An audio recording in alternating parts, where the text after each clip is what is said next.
Oh shit! I gotta. Okay, here we go. I'm just gonna start this with a video, so they're not gonna hear us. Well, they can hear us, but this is right on Bruce's corner, and Adam's corner. This is pretty good. I mean, it's fucking better than average. I'll just take a full thought. Stay right there. Don't. All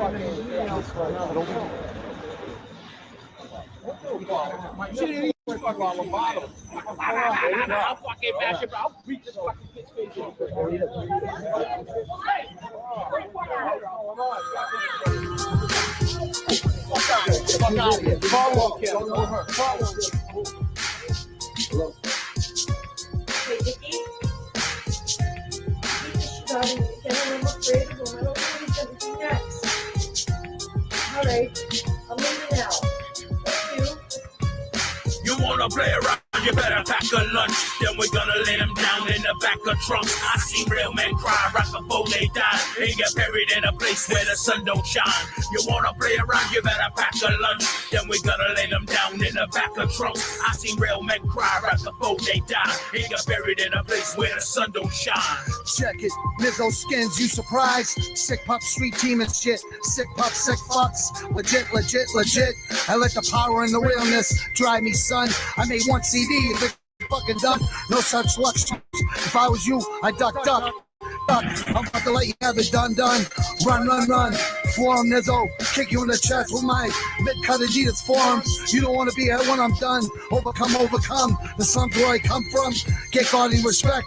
I'm a veteran of this street game hustle. On the mic, I bleed a shame. I got the muscle. Lame, tame. The beast they call Nizzo. Gonna be problems and you don't solve them.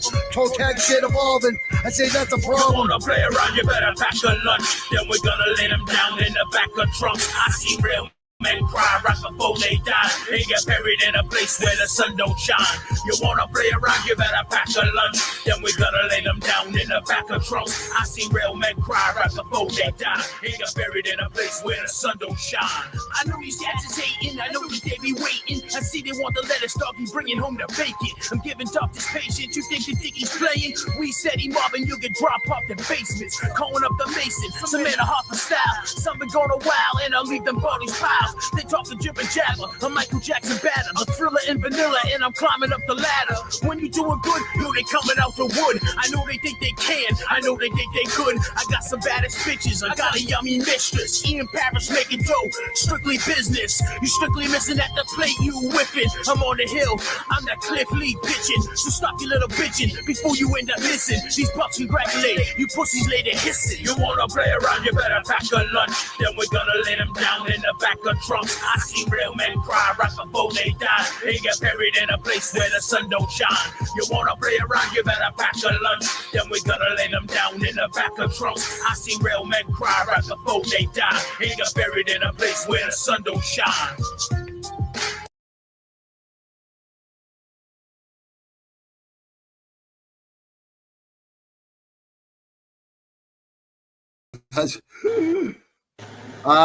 K-Razy, what's happening? I'll talk to you in a little bit.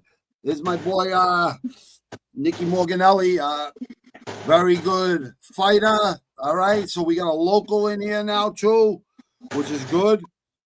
Nick, say hello, brother, because they're all people, good people. I know these people. They're all good. I actually know these people. So, say hello to Nick, people. Doing? Say hello to Nick, people. Give Nick the salute and good day too, because he's good people. Hey, Razy, you want to jump in here? Sure. Sean, you want to jump in? Because they're all knowledgeable. You guys want to jump in? Let me know. Right. I'm gonna go on Tapology and we'll look at the boxing matches and we'll go over the UFC card too real quick. It won't take long. It doesn't take long at all. Hey, Nick. You already got a hey, Nick. See? There you go. Boom. See? Hey, Nick. What's up? All right. Yeah, back to fucking back to putting in the fucking content and never stopping again. Fuck. Is that my fucking? Is that my Is that my? Do you hear that? Do you hear that? What? No, what is it? I don't know if it's my AC out here in the fucking in the studio because I have central air in the house. It's like next to the house. I don't. Oh fuck! No wonder why. This is what happens when you lose shit and then you lose your mind. I lost my mind. I'm like, what the fuck? Shit! I just lost my mind. No bullshit. What are you gonna do? I can't. Like I said, I can't cry about it. It's all good. Everything. I don't know if it sounds good though. I just want to make sure it sounds good. Ask the people. Does it sound good on your end, Nick? Yes, yeah, I can hear everything. Okay. Everything's good. Okay. You know what's funny on the pack of lunch video? Right. Can I? Yeah. You know the video you just played? Yeah. Yeah, I knew the kid that got the kid. The kid that got beat up. I don't know his name. Eric McPartland. Yeah, I don't know. Yeah, I don't know. I forget. I don't know. But I was hanging out and we were laughing and joking, And he was the guy that said that he was the one that got beat up, and he was in the video, and that was him. He was a good sport about it. He's a good sport about it, but I haven't talked to him in a long time, and No, I know. I don't know. I was just saying. No, I don't know him. No, I just met him, and I know. Your brother I know him your my brother whole was life. with him. Yeah. Well, Well, there you go, right there. There you go, right I there. know. You know what I mean? I don't want to go no. And I'm not.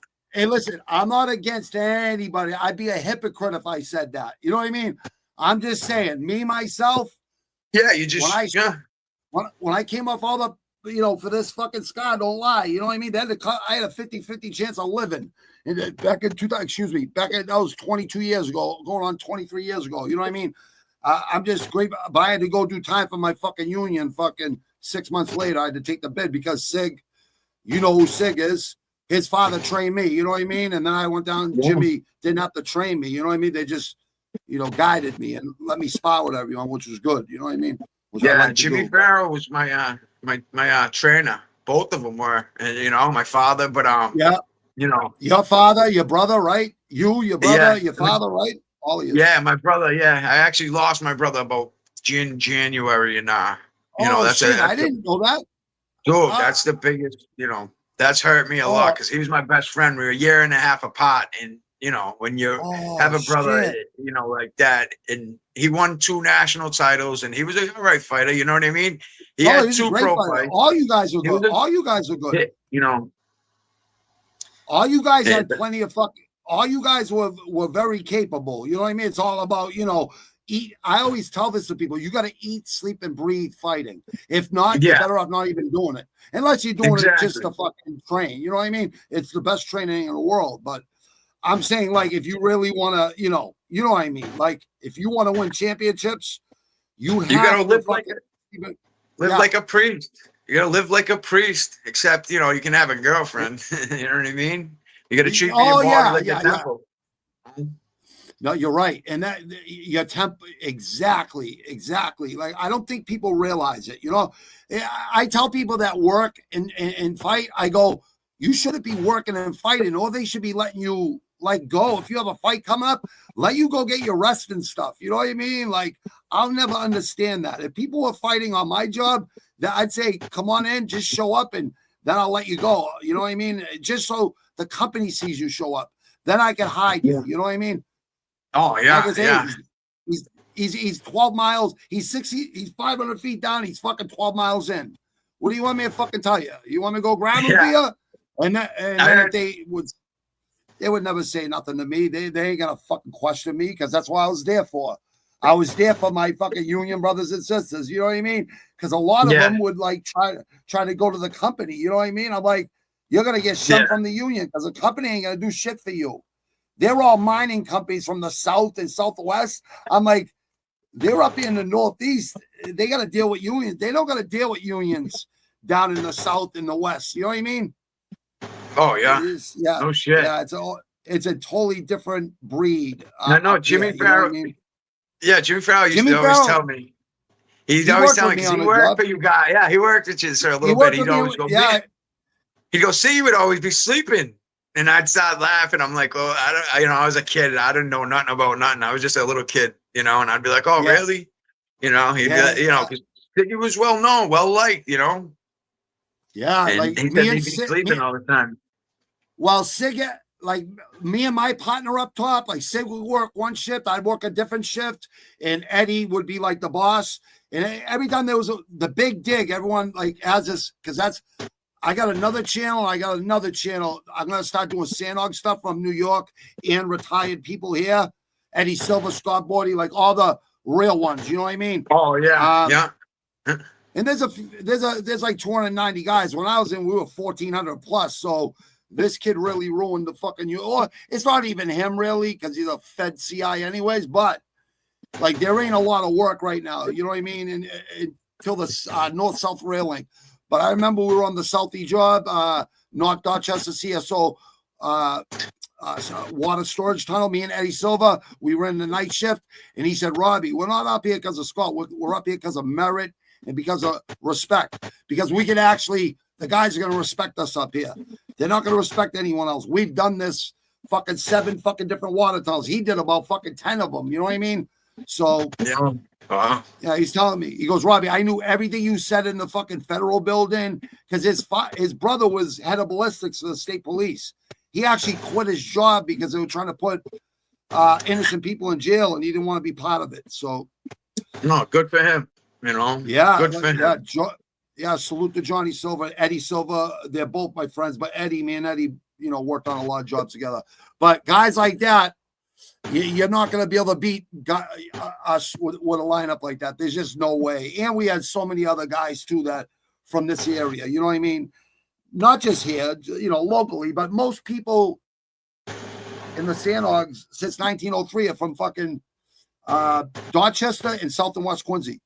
It's mostly been run by Southwest Quincy guys. Yeah. Yeah. Facts. And the feds. Scott wasn't a criminal, you know what I mean? He was a good man, man. He worked hard for that job, and he was a good leader, you know what I mean? But only thing he was guilty of was 9 months of going on a tear. That's it. That's all he was guilty of. There was a prosecutor with an ego, and prosecutors with egos, you know what I mean? When I showed up to his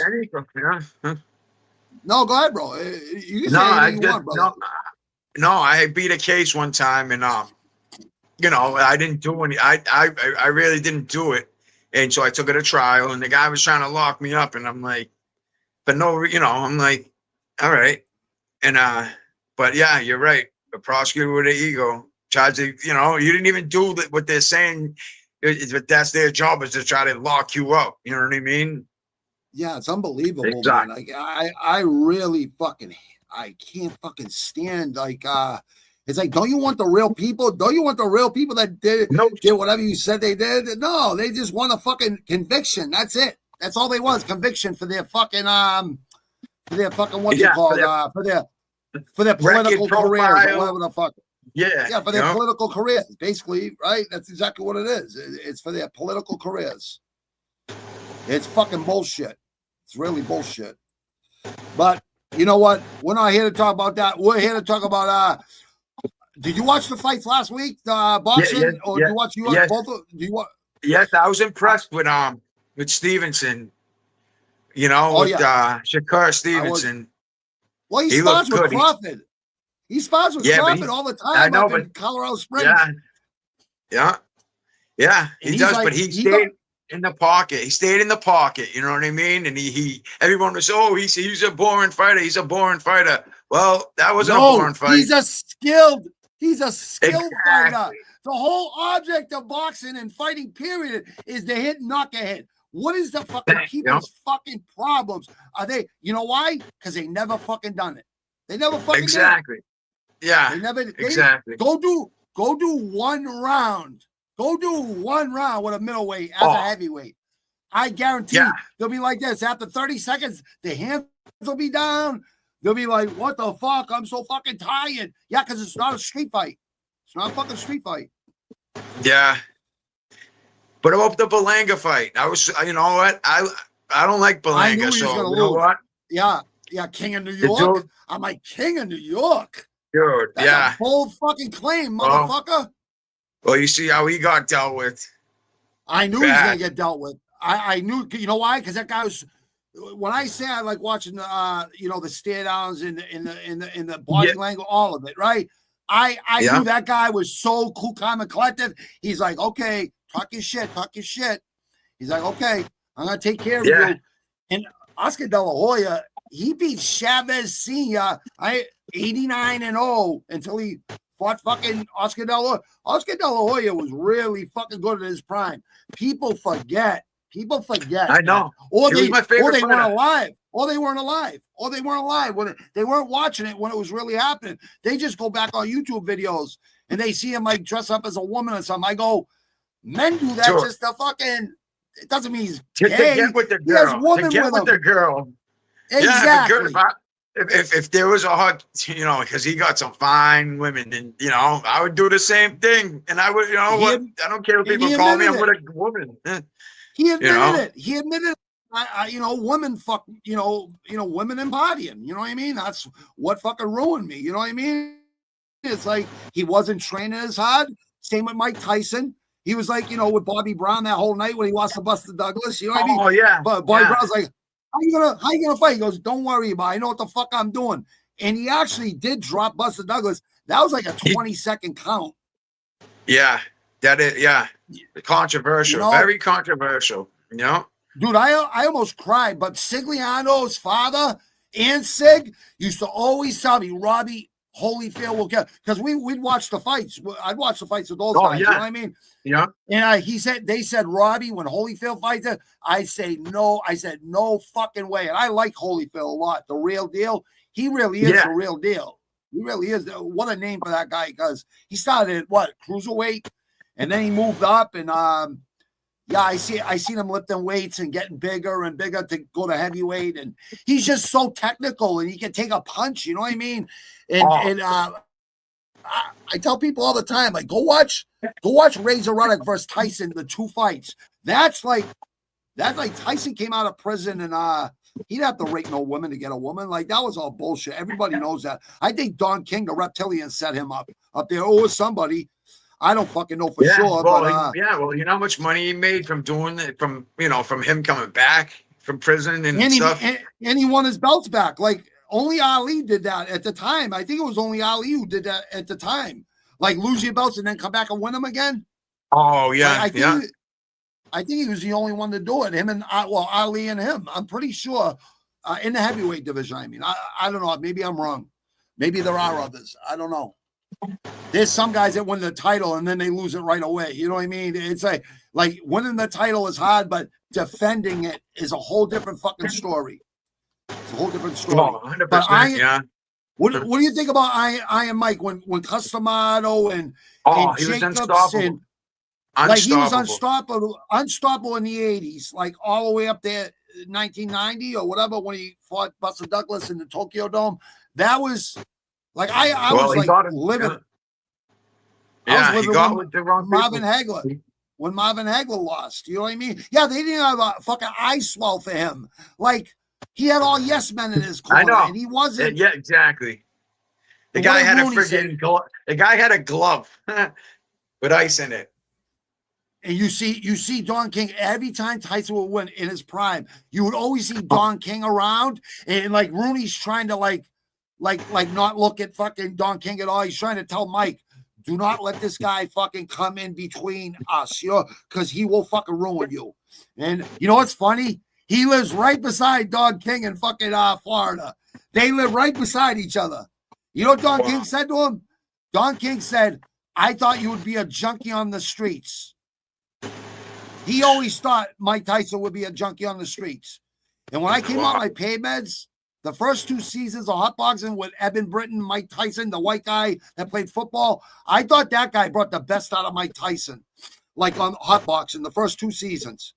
I was like watching it every Thursday night because I was coming off all the paid meds. That was awesome. Wasn't that all? Yeah, that was great. And then that was the best one. That was that guy was a good That guy was a good great co-host. Great co-host. co-host. He was a co-host. He was the co-host, and I thought he was great. You know what I mean? I don't know. I guess they didn't offer him enough money to come back. They did. They were offering him peanuts. You know, he did a lot for that show. Yeah, he did. You know? Actually, he's the one. He started that show, but he goes, Mike, let's do this. Let's do hot boxing with Mike Tyson, and because Mike knows that Mike went with oligarchs and stuff on boats all around the world. He knows people all over the world. Mike Tyson. That's where he got that tattoo on his eye. That means warrior or something. He's the only one that could do that without someone looking at him weird. Now everyone got face tattoos. It's like, what the fuck, man? I mean, it is what it don't. I mean, I got tattoos all over me too, right? But I don't have it on my face. I don't want tattoos on my face, but maybe I should get one on my scar up here. Make the fucking, I don't know, make a lightning bolt or something. I don't know. A lightning bolt. I'll say, that's baby. For Ace Frehley from Kiss. You know what I mean? The guitarist. Hey, Crystal Miller, how are you, Crystal? I hope your farm's going on okay out there in North Dakota, right? I heard the governor out there is doing a good job for America right now. So I know you're doing good out there. I hope you and your husband are doing good and your kids. I hope everything's good, Crystal. Dude, I got people from all over the world that jump in there and all over the states, which is cool. But we get most of our views like later after, which is weird. They watch people watch it later, which is good. You know what I mean? I got all the hours, doing pretty good. All right, I just want to read this. Doing pretty good. Been harvesting a ton of, I gotta hold on. I gotta switch me and my man's thing here. Let me get my man better view here so he can see. Oh, here we go. There we go. Now you can read. Doing pretty good. Been harvesting a ton of radishes. The beans are starting to grow. Hoping those tomatoes pick up the pace. Hey, start using shells. Start using like seashells and fucking fish heads. Use all stuff that comes from the ocean. Like pieces of fish, like all that stuff, like tails, fish heads, and stuff like that. All that stuff helps everything grow. Legs. I'm agreeing. I'm agreeing. Yeah, eggs. Yeah, eggshells. Eggshells, like he was just saying, he's right too. I'm pretty sure he just said that, but he is right. If he said that, or maybe he said something else, but eggshells work too. Eggshells help. There's a lot. Everything is the nutrients you put in that ground will make everything grow 10 times better. North Dakota, they got to have good nutrients out there in the ground. You have to have good. I'm hoping he starts to do something about us being able to get a grant for us running bees. You know what? I'm thinking about running bees myself. You get a whole queen bee and all the bees for $150. They come alive in a fucking thing and then set them up. You know how much real honey goes for? You know how much real honey goes for? A lot of money. Yeah. A lot of money. A lot of money, because if she get in like Stop and Shop and like Shaw's and Stop Market, the only organic shit you're gonna get is in like Whole Foods and shit like that. Like you give them like natural honey, like it's fucking worth a lot of money. It's like growing mushrooms and all that, right? Edible ones, you know what I mean? Anti-cancer, anti-aging. Yeah. People are gonna see that fucking Ant Williams. What's happening, brother? Is my friend Nick Morganelli from right here in Massachusetts, not too far away from me. We used to go to the same gym together. He's a fighter. Ant Williams is a really good man from LA. Yeah, I'm a retired Nick, fighter. Retired fighter. I'm retired. Exactly. But He put his work in. Oh, there's no chill too. No chill. Like all these good people coming. Crystal, like all these people coming in.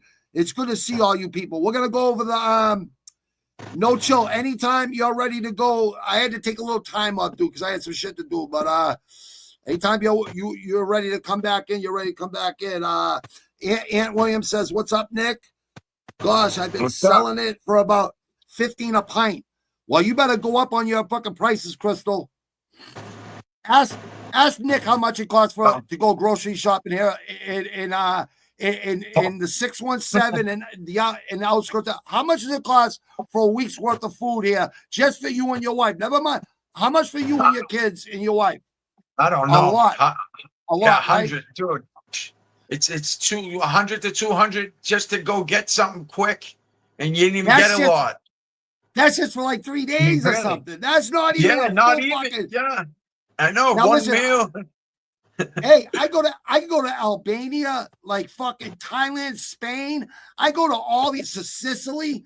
I go to the fucking market, get all organic foods. You get a fucking month's worth for fucking $70 or $100. A month's worth of food. Yeah, $200 a month for a house out there. Like all these countries I'm talking about, fucking yeah, I'm thinking I get my early retirement soon. I might be gone, bro. But I'll always come back. Like I'll always come back to America. I'll stay in America part-time and go there part-time. You know what I mean? Always good to see you too, no chill. We got a retired fighter here, a kid that I know is a tough kid and a good kid and a solid kid. So I just like having Aunt Williams said what's up. So it's good. It's good people are going to get to know Nick because we got to get people to know Nick because I do know a lot of people. I know Nick knows a lot of people, and we're going to get this fucking channel going. And crazy, we're definitely going to do the mental health thing too. I'll talk to you in a little while about that, all right? My wife's, she's all good for it. She said, yeah, no problem. So I'd run that by her too. So, hey, I've been with my wife 33 years. Talking to a guy too, I'd be fucking asking questions too. So I can't blame her. You know what I mean? Not that she's jealous. You know what I mean? It's just she was asking. You know what I mean? So I had to be honest. You know what I mean? I go, she's just a friend. That's all. But we're gonna go over the boxing. I'm gonna bring up the boxing card right now. I'm looking for a thing here so I can so Nick can see it really good and all you people can see it too. Good too. And I will not. We will answer your questions right after we go over the fights. Don't worry about it. Unless he can see it better than I can. If he can see questions, then we'll fucking we'll answer them right as we're going. Granted, I burnt with the wife, girl, 33 years. Also, yeah, brother. Yeah, see, you know what it is, brother. And I know Nick's been with his wife for a long time too, and they got kids. You know what I mean? 19 yeah, years. See, there you go. And that's rare these days. That's very rare. That's very rare. It's very rare. Let me make sure this is coming up on the. Yep, it's coming up on the screens. Okay. We're just gonna go over the 12-round fights. I don't go over 6-round fights or 4-round fights. We'll go over the. Well, I would have missed yours then, when I was fighting. I only did 4 rounds, you know. Well, but As dude, a pro. Yeah, I know what you're saying. No, if it's someone good, if it's someone good on there for 4 or 6 rounds, we'll go over it. But a lot of these guys I don't fucking know. You know what I mean? Yeah, exactly. Yeah. I don't want to talk about fighters I don't know. You know what I mean? Like, yeah. I know who the elite ones are in boxing. I know who the elite ones are, and there are good yeah. ones. These first, let me see. We got Usyk versus Dubois. Listen, I thought that shot with Dubois, that body shot, I thought that was a legit body shot. And Usyk got a 20-minute break. Like, that was fucking incredible to me, but not really. I've seen so much fuckery in boxing, not just boxing, every fucking martial art. You know what I mean? I've seen it everywhere. Yeah, it's a money, mostly boxing. Yeah, boxing, it's been happening since the 1800s, even probably before then. You know what I mean? With bare knuckle, before they even put gloves on. You know what I mean? Yeah. So, yeah, it's fucking crazy, man. It really is. What are you gonna do? Who do you like? Who do you like? I was gonna ask. Okay, listen. Dubois used to quit. He used to get tired and quit.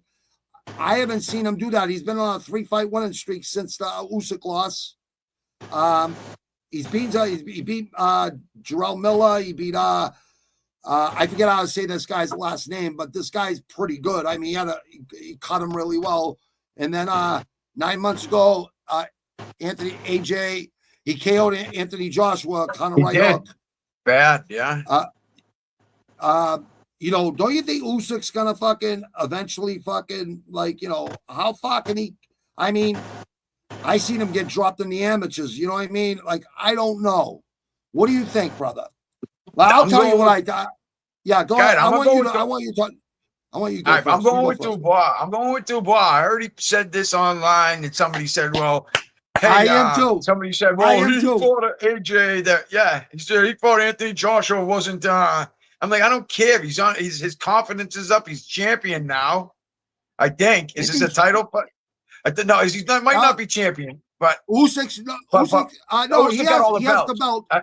No, Dubois got one belt. He's got one belt. Yeah, that's what I thought. Yeah, Usyk got the other three or whatever.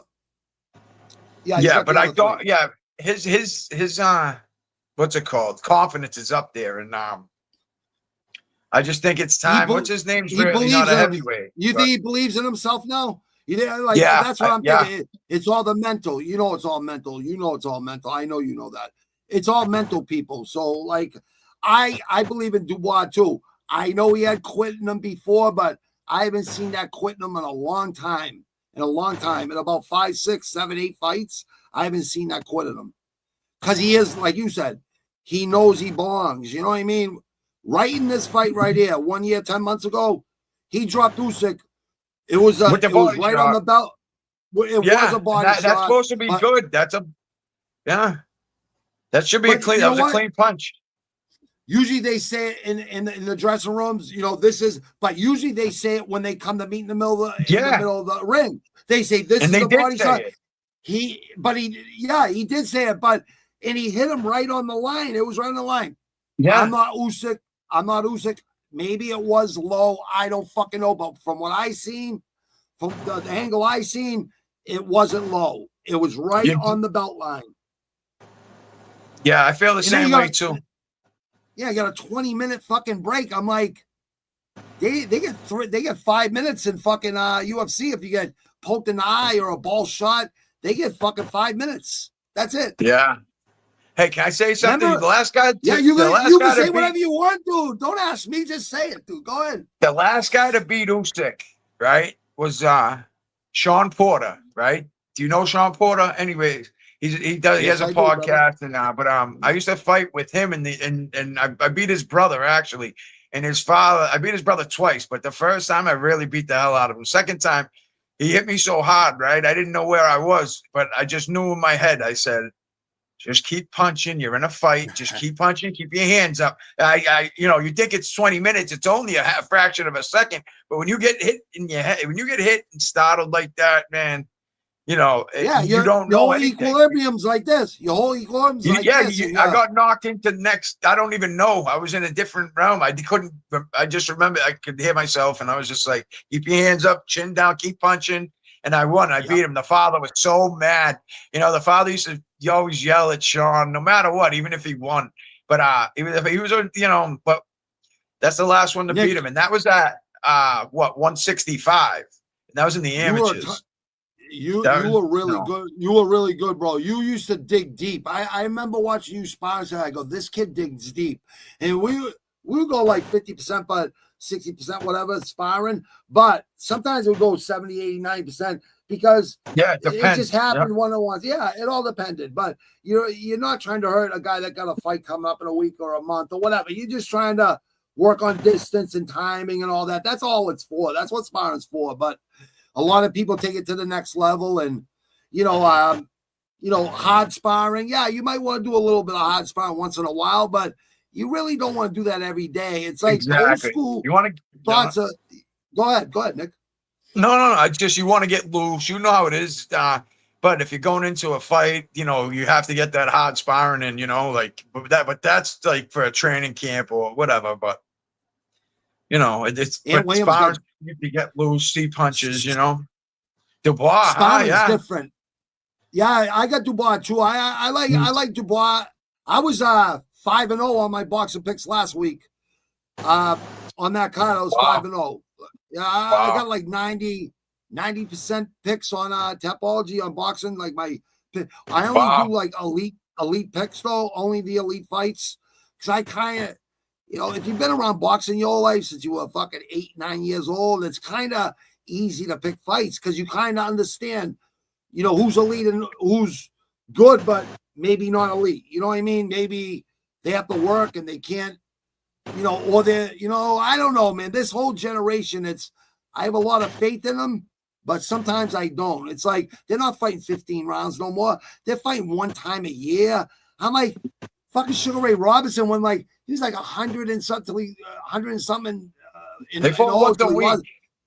He lost his first fight. Then he went on another 100 fucking fight winning streak. Like these guys were savage. They fight 4 times a month sometimes. Like he said, once a fucking week. That's what the Muay Thai fighters do. Is when they spar, they just touch each other because they got to fight every week. You know what I mean? Elbows, fucking knees, 8 limbs. So yeah, sparring it's not what people think. It's not what people think. If you're just beating everybody in there, which was never the case in O'Malley's and the Zoo and in Pal and in Dorchester and fucking what's it called, Petronelli's, any of the really good, even down in fucking Fall River, New Bedford, I spar with a lot of guys. You know what I mean? But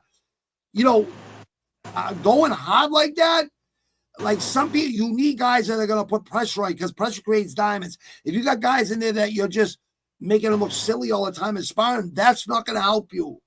Iron sharpens iron, that's true, but pressure creates diamonds, and you need guys to push you. Yeah. I think he's got guys in his gym pushing him now. I think that's why he's getting better. And Usyk has always been good. Like he's got that Russian style.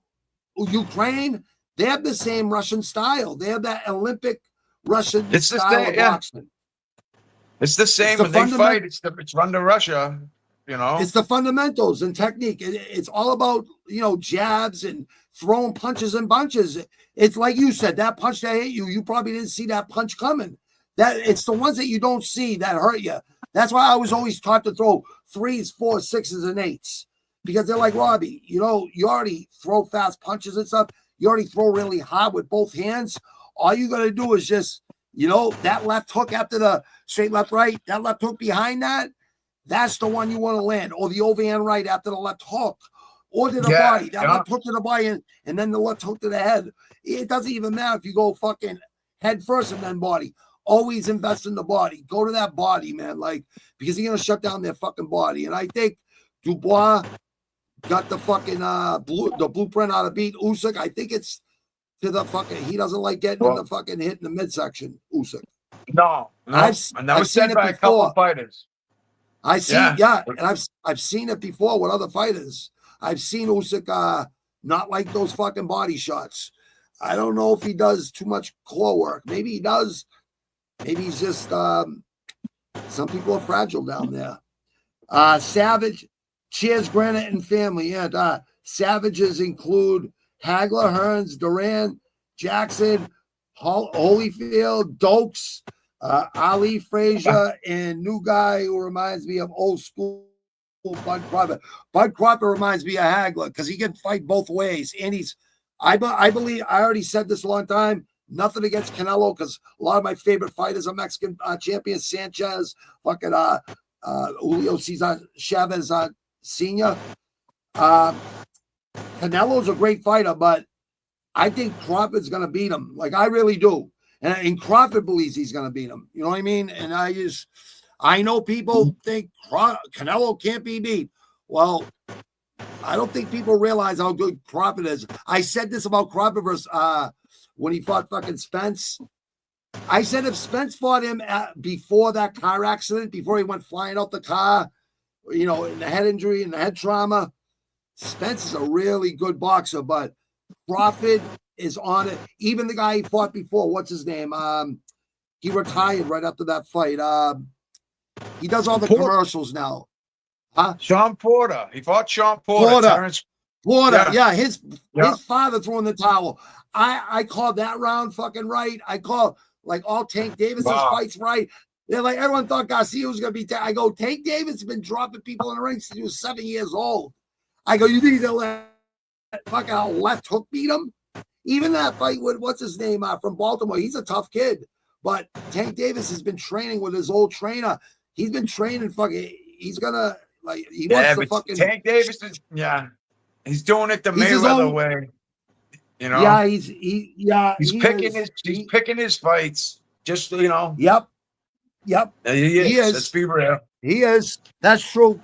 But that's smart in a way, too. It's also smart. It is. You know what? It is. Jimmy Farrow used to tell me all the time, Nicholas, boxing, you take the the least risk for the most money. That's so he's doing it the real, Mayweather is the smartest fighter. He did it for the least risk, least risk for the most money, That's how you want it. But being savage, he used to murk people like Pretty Boy Floyd used to murk people. Yeah. And then he started breaking his hands, and then he got sick of his father and his uncle tell him what to do. And he's like, money Mayweather from now on. And he goes, he learned from De La Hoya. And he learned, from Mike Tyson. Because De La Hoya made him the B-side, and he said, I'll never be B-side again. Because De La Hoya, he was the money guy. And after that, so people want to pay to see him lose. People pay to see him lose. The villain. Yeah. He's standing right in front of people, and they could not hit him. I think that's when Canelo got better when he fought Mayweather. He learned that you have to use defense. A good defense is a good offense. You know what I mean? It's like defense. If you don't know how to move that head just a little bit, just even a quarter inch, just move your head a little bit. Like you said, chin tucked in, hands up. Block those punches that hit your fucking exactly. peppers, You know what I mean? And you don't even have to hit somebody hard. You could just clip them with a really hard punch, and it'll, like you said, you'll be discombobulated. I get hit, and I see that flashing light. I get mad at myself that I actually allow myself to get hit. So I'd always work on distance and stuff. But when I got in close, I really let those punches go. You know what I mean? And a lot of guys would hold me and shit. I didn't like people that held me, but they would just being smart. When they're holding you, that means they're hurt.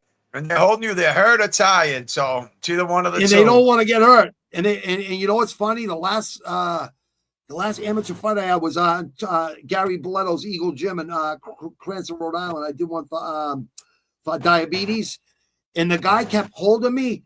And my corner guy, Gary Boletto's corner guy, he was in my corner. He goes, their corner was watching you hit the mitts before the fights. They said they told their fighter, don't let this kid hit you. This kid hits hard with both hands. So every chance you get, hold him. So every time he fucking, like, the ref would break us, I hit him in the body. He goes, all right. I go, all right. And every time I get him in a headlock, I wanted to throw him out of the fucking ring and start a fucking street fight with the kid. Like, I'm like, motherfucker. Because it gets aggravating, man. Like, he's fighting 3 rounds. It's like, 3 2-minute rounds. It's longer than people think. You know what I mean? It wasn't long for me, but it's longer than people think it is. You know what I mean? When you're being held. And the guy was like 260. I was right where I am right now, 218. I was like, wow, you look good. I'm like 280. Thank you. I appreciate it, brother. I weigh more than you, and I was I was 320. Dude, I was 325, bro. I was 325.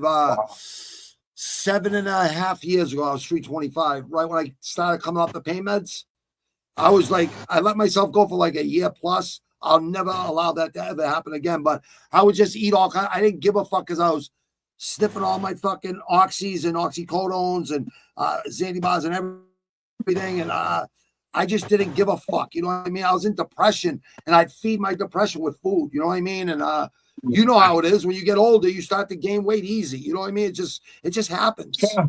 It just happens. Yeah. My wife stopped training too. Yeah.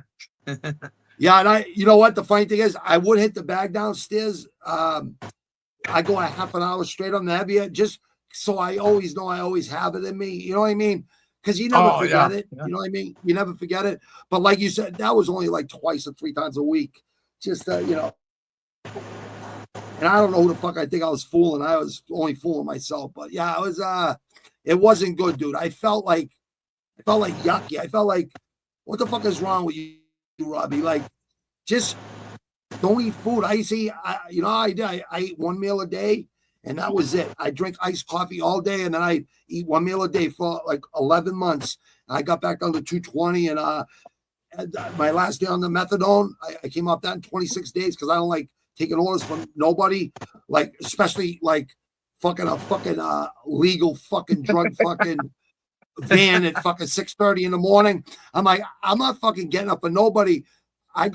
Scott used to call me, go, Robbie, I need you to go to this job, please. And, tell these guys it's a marathon, not a 50-yard dash. You're running the night shift or the swing shift or the day shift. And he told me who was over there as this foreman or the steward. You know what I mean? And I'd be the steward on that shift, on the night shift or the swing shift or the day shift, whatever they wanted me. You know what I mean? And I have to go down and talk to the fucking lead miners and shit and say, hey, you know, this is a fucking 50. This ain't a 50-yard dash. We're doing 100 feet a night. Stop trying to do 150 feet and be the superheroes, because that's only gonna hurry up to the fucking unemployment line. We need these jobs to last 4, 5, 6 years, not fucking 2, 3 years. You know what I mean? We need them to last, and people would never understand it. You know what I mean? But they would have to, or they'd be gone. I've been working on a speed bag lately, not just the heavy bag. I can actually get a rhythm going now. The speed bag is so good for your shoulders. It's so good for rhythm. Rhythm is everything in fights too. It's everything in fights. It really is. Speed bag's tricky too. That's hard to do. It's hard to hit. Tell him, Morgan Ellie. I can't hit it good. And I'm a pro. I was a pro. I mean, you know, I couldn't hit it. No, I could hit it, but not. I couldn't hit it like you know. So like my brother could hit it really good.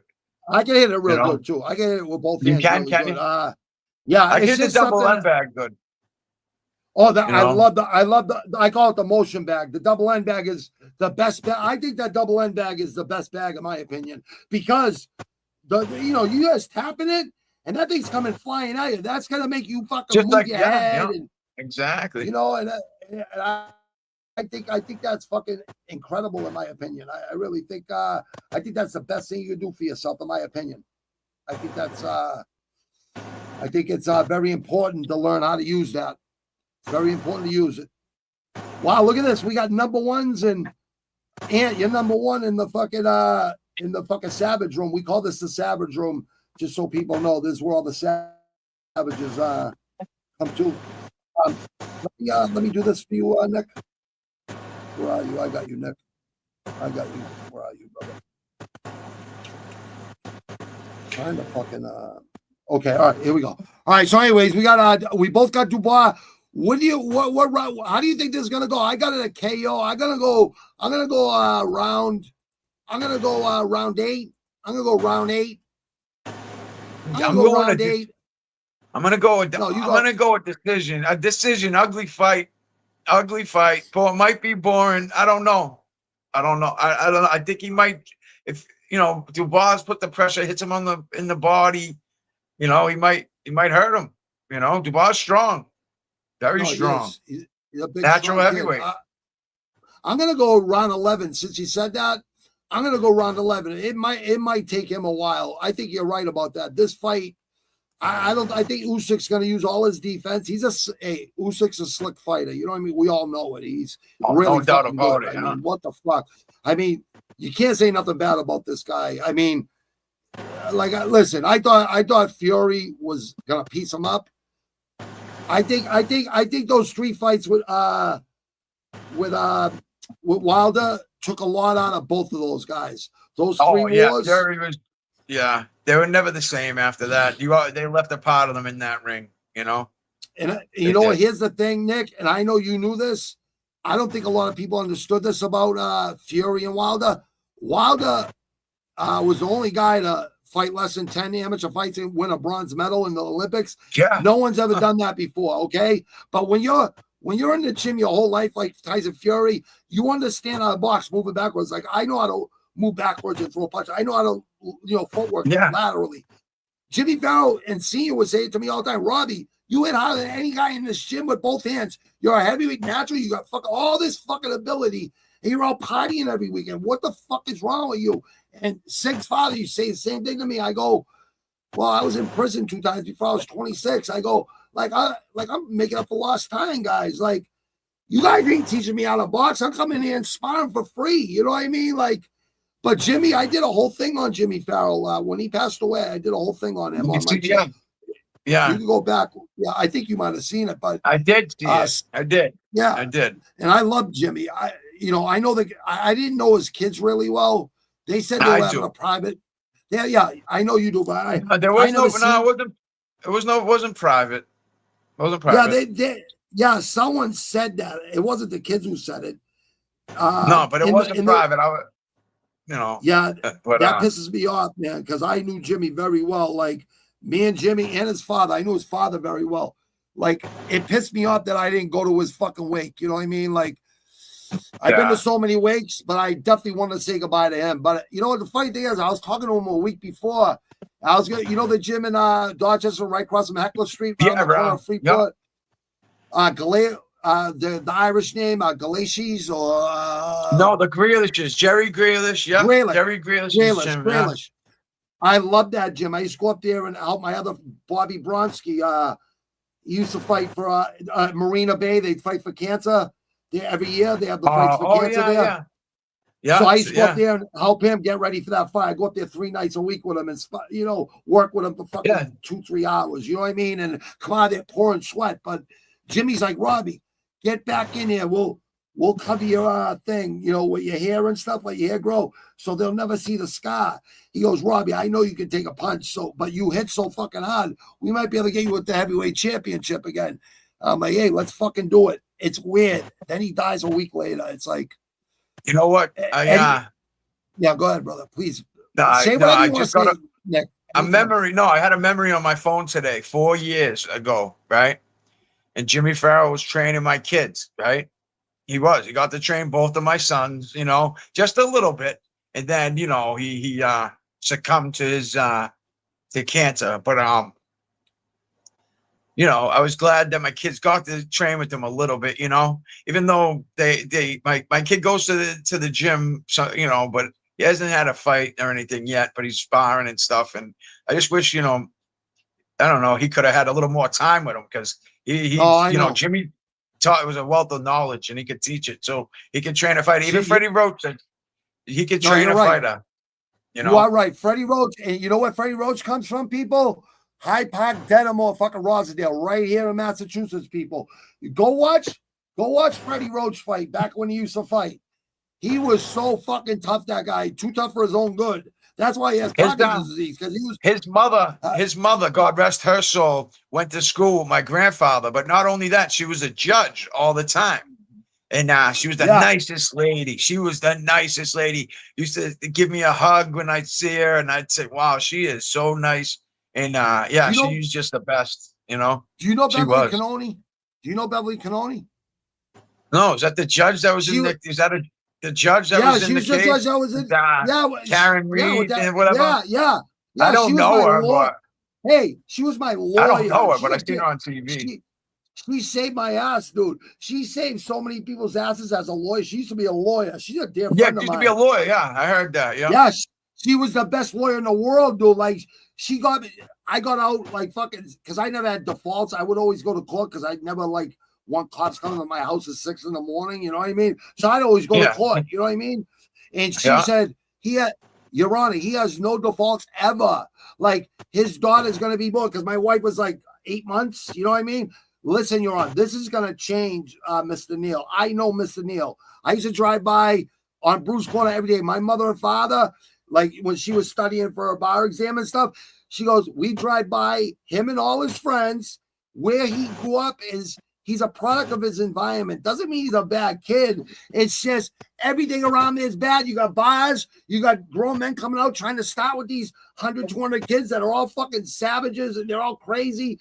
And they fight these older guys, and it would make the younger kids look bad because they always beat them. So in the law's eyes, they look bad, but it was really self-defense.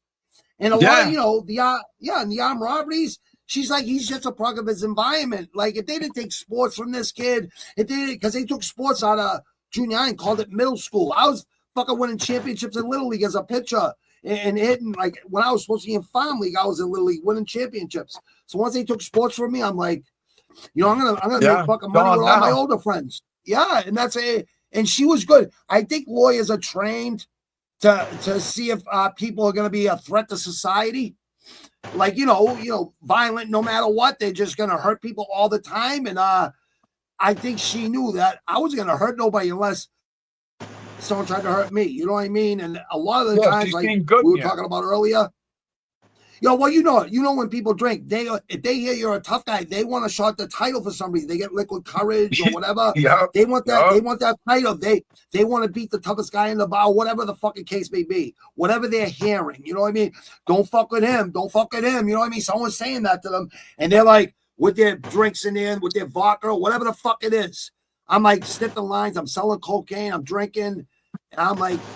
I'm beating all these fucking fools all the time, upstairs, downstairs, all these places, all these Emerald Isle, like all these places in Dorchester. After ups and downs would close at 2 in the morning, we go, to all these places on Dot Ave, and fucking we go into town, into Chinatown, cold tea till 4 in the morning. You know what I mean?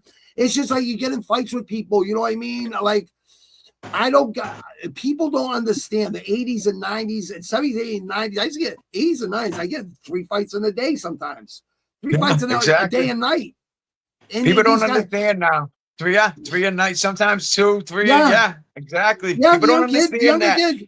You know what the younger kids say? No possible way. I go, why? Because you guys stay inside all the time. We were outside every fucking day. We were never in our fucking wrestling house.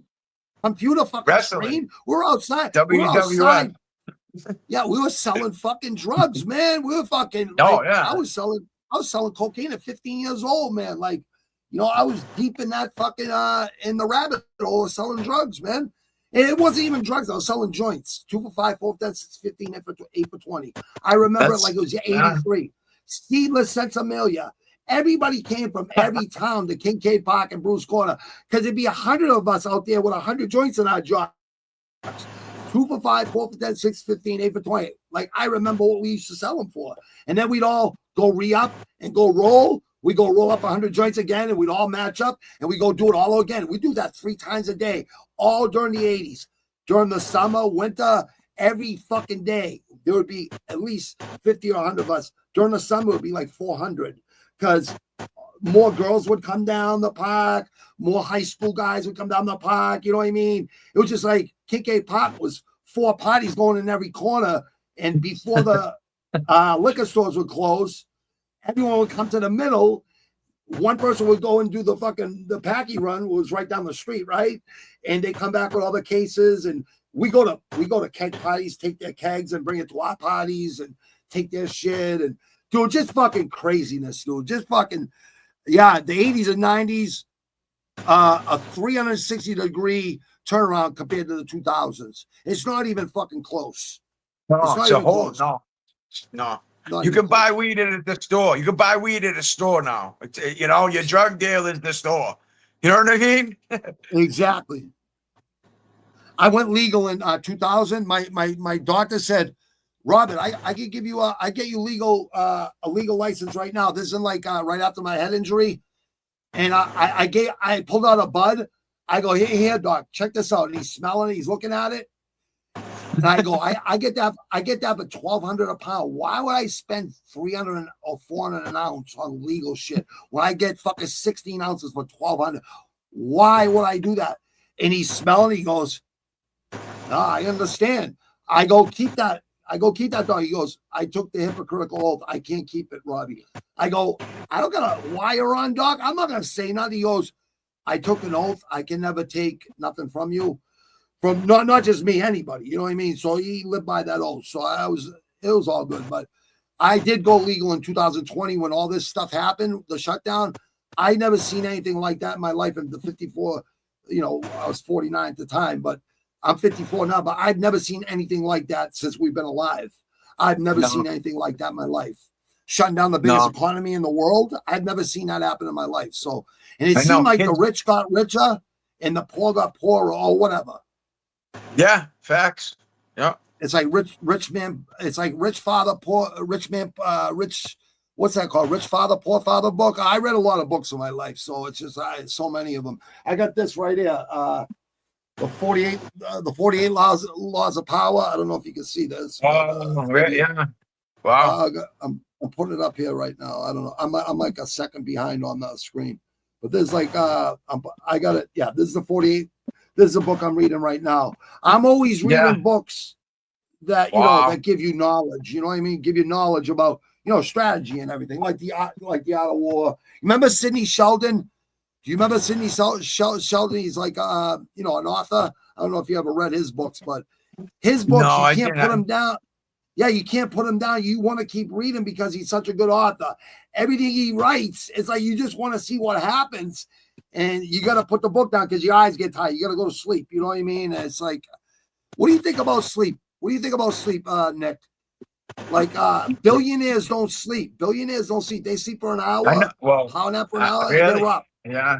Well, I need it. I need my sleep. I think, but you know Sundays, what I mean. Sundays. I can't. That's what I can't function good if I don't have a. But I don't know. I don't understand that. People. Okay. They stay. Yeah. I don't know. I can't do that. I wish I could. Mike Tyson said he sleeps like 4 hours a night, if that. He'll get up and start walking on the treadmill uphill. Like he's just like, because he just said, I can't sleep. He goes, I can't sleep because I'm, ever since he smoked the toad, that psychedelic, that toad, the Saharan desert toad. Yes. Yep. With yes. the ego death, and with Dr. There's a doctor, I'll talk about him this weekend. It's a shaman. It's like a shaman or something, right? Yeah, he's that can administrate it. No, this guy's a doctor So from Mexico. This guy's a doctor from Mexico. He actually did his 12 years. He got his doctorates, but then he did mushroom psilocybin, and he's seen all the cops are microdosing shrooms right now, and they're able to de-escalate situations now when they couldn't do it before. Now they're nicer, like from microdosing, 1.5 grams or something. You know what I mean? They're not tripping. They're just uplifted, and they're seeing life in a different way now. You know what I mean? Because they see a lot of horrific shit. You know what I mean? They see kids being abused. They see a lot of bad shit. They're always first responders. You know what I mean? Like EMTs and firefighters and cops. They're always showing up together. You know what I mean? So they see a lot of fucked up shit. You know what I mean? And I know they say don't bring. Listen, I hated cops when I was growing up, but since I've had kids, I'm like, there are good cops. The shitbag ones, yeah, they deserve what they get. If they get they kill somebody and they go to prison for the rest of their life, they deserve it. You know what I mean? But doesn't mean there ain't good cops out there. You know what I mean? I'm just saying. You know what I mean? Like, hey, people that say defund the police, they be the first ones calling them. I never called a cop in my life. I call for my brother. I called for my brother because I had to section my brother. And I was there with my mentor's younger brother, who's older than me. He's, in his 60s. He goes, Robbie.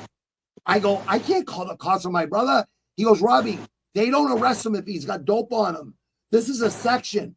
So if he's got dope on him, they just throw it away. You know what I mean? I go, they don't throw it away. They do it themselves. I don't know. I don't know what they do. But the cop on the fucking phone is like, you're trying to save your brother's life. And that's what I was trying to do because he looked horrible. You know what I mean? I go, I do love my brother. I do love my sister. But you can't stop someone from doing that shit if they don't want to do it. Exactly. And Jimmy Wojo's the one that said, Robbie, you got to do this. You're his family. I can't do it. Like, you're his family. You can't. You're his, you have the same mother. We don't have the same father. Their father owned Eddie's Motoring and Eddie's Diner right in Quincy Point. He had a Cadillac. He had 2 Cadillacs, a boat, everything. He was a hustler. He made a lot of money. You know what I mean? And Heath is a really good kid. My sister's a good kid. They're twins.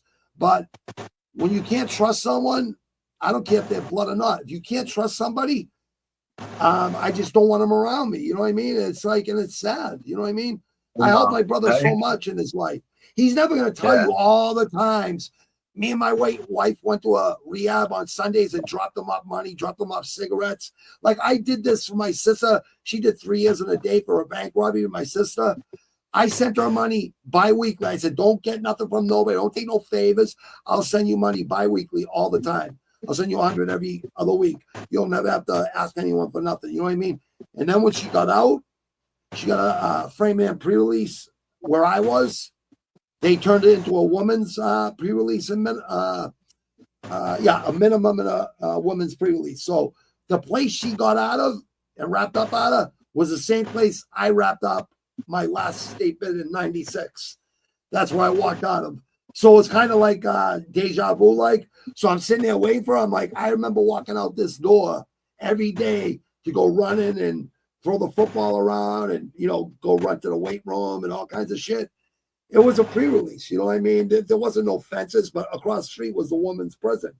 So it's good that they made a pre-release and a minimum for women there, you know what I mean? Which was because it's right across the street from it, you know what I mean? It's the only woman's prison in Massachusetts.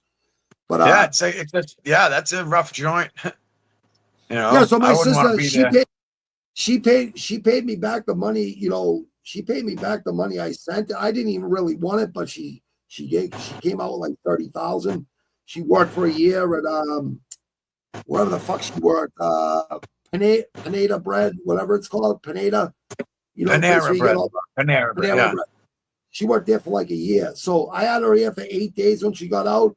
When she found an apartment, a 1-bedroom, her and her brother, her twin brother, off to the races because she had like 30 grand in the bank. They were off to the races, banging shit in their arms. I'm like, I put my hands up. I'm like, I can't help you, you know what I mean? Hey, City Life, what's happening? City Life, what's happening, brother? Good to see you, Isha.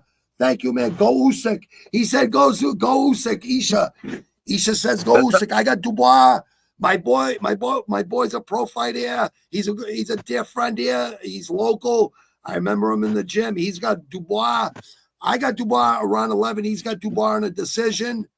I like Usyk, but I think Usyk's time's done. I really do. I think Dubois is confident enough to beat Usyk now because he's fought him. Is this his second time or third time fighting him? Second. Second. Okay. Yeah, second. Okay. All right, second time. We got a co-main event, WBC Silver heavyweight title, which is an intern title, basically. I don't know why they have a WBC Silver heavyweight title. I'll never understand that. WBC, that green belt is that's the one you want. You know what I mean? If any division, that's the belt. That's the cream of the crop. You know what I mean? Everyone knows what WBC is. And the IBF too. Those are the two. Now they got 4. You know what I mean? They got 4 sanctioning bodies. But back in the days, you remember when it was just one or 2 belts. Yeah. I think it was 2. Now it's a 4-belt sanctioning body. And now with Turkey Al-Sheikh and Dana White's going to try to bring back Tuesday night the fights, boxing. So that'll be cool. You know what I mean? That'll be cool. And boxers will get paid, Nick, on the undercard. Like the guys on the prelims, they'll put on a lot more fighters, and they will get paid. Like there wasn't no money in boxing. I heard they're gonna get paid for knockouts and stuff like that. Like when you box, you only get paid what you sign to pay. There's no if you knock the guy, it doesn't matter if you knock the guy out, you get paid the same if you went 10 rounds, 12 rounds. They sign a contract. Extra money. Right. And you get paid. And when you first start out, you're not making nothing. That's how I had to stop boxing because I had a kid and I had to stop boxing. Because there was no money in it. Yeah, I had to work too. And I was at the beginning, it's like, stop. 120. I had to take the $120,000 a year job legal. Yeah. Where I wasn't taking over because the business manager knew I wasn't, because that's why I told her, I go, I can't take orders from you or nobody. He goes, Robbie, I'm just gonna ask you nicely to go to jobs and make sure, the whole job's running smoothly the way it's supposed to be running. Problem solver, basically, right? And union, you need that. Back in those days, you needed it. You still need it these days, but the feds around here, they just can't understand it. They will never understand it. It's just the way it is. So we got Oakley. We got Lawrence Oakley versus Kevin Larina. Is Larina local? Is he from around here? No, he's from South Africa. Joanne is from South Africa. There's a guy that got robbed down there from Bellator and PFL last week. He fights Thursday night, tomorrow night. Was he fight tonight? Tonight's Wednesday, right? Or is tonight Thursday? Yeah, tonight's Wednesday, yeah. Oh, yeah. So tomorrow night he fights. He got robbed. He got robbed in South Africa for his wallet, his phone. And this guy is like, I'll show you him in a couple minutes. One of the toughest fucking mixed martial arts there are in the world. He's up there. I'll show you who he is. But he got robbed. I'm like, America is the most violent. We have more prisons. We have more prisoners than any other country. Why is it that people find other countries so dangerous. This is the most dangerous country in the world. Like America, we have killings every day in every city. Let's fix our own country. Let's stop worrying about all these other fucking countries. I know Let's there worry shouldn't about be our no own. poor people. There shouldn't be no poor people. It's ridiculous. There shouldn't There be with shouldn't the be. money that it's just crazy. We need more mentors in every city and towns, not just cities, towns, but all these cities that have been, where we grew up. And so like here, like a lot of my friends had manslaughter and murder bids, 16 to 20s, fucking 7 to fucking 16s, and 8 to fucking 12s, and like just from fucking fights and shit and street fights, you kill somebody, you know what I mean?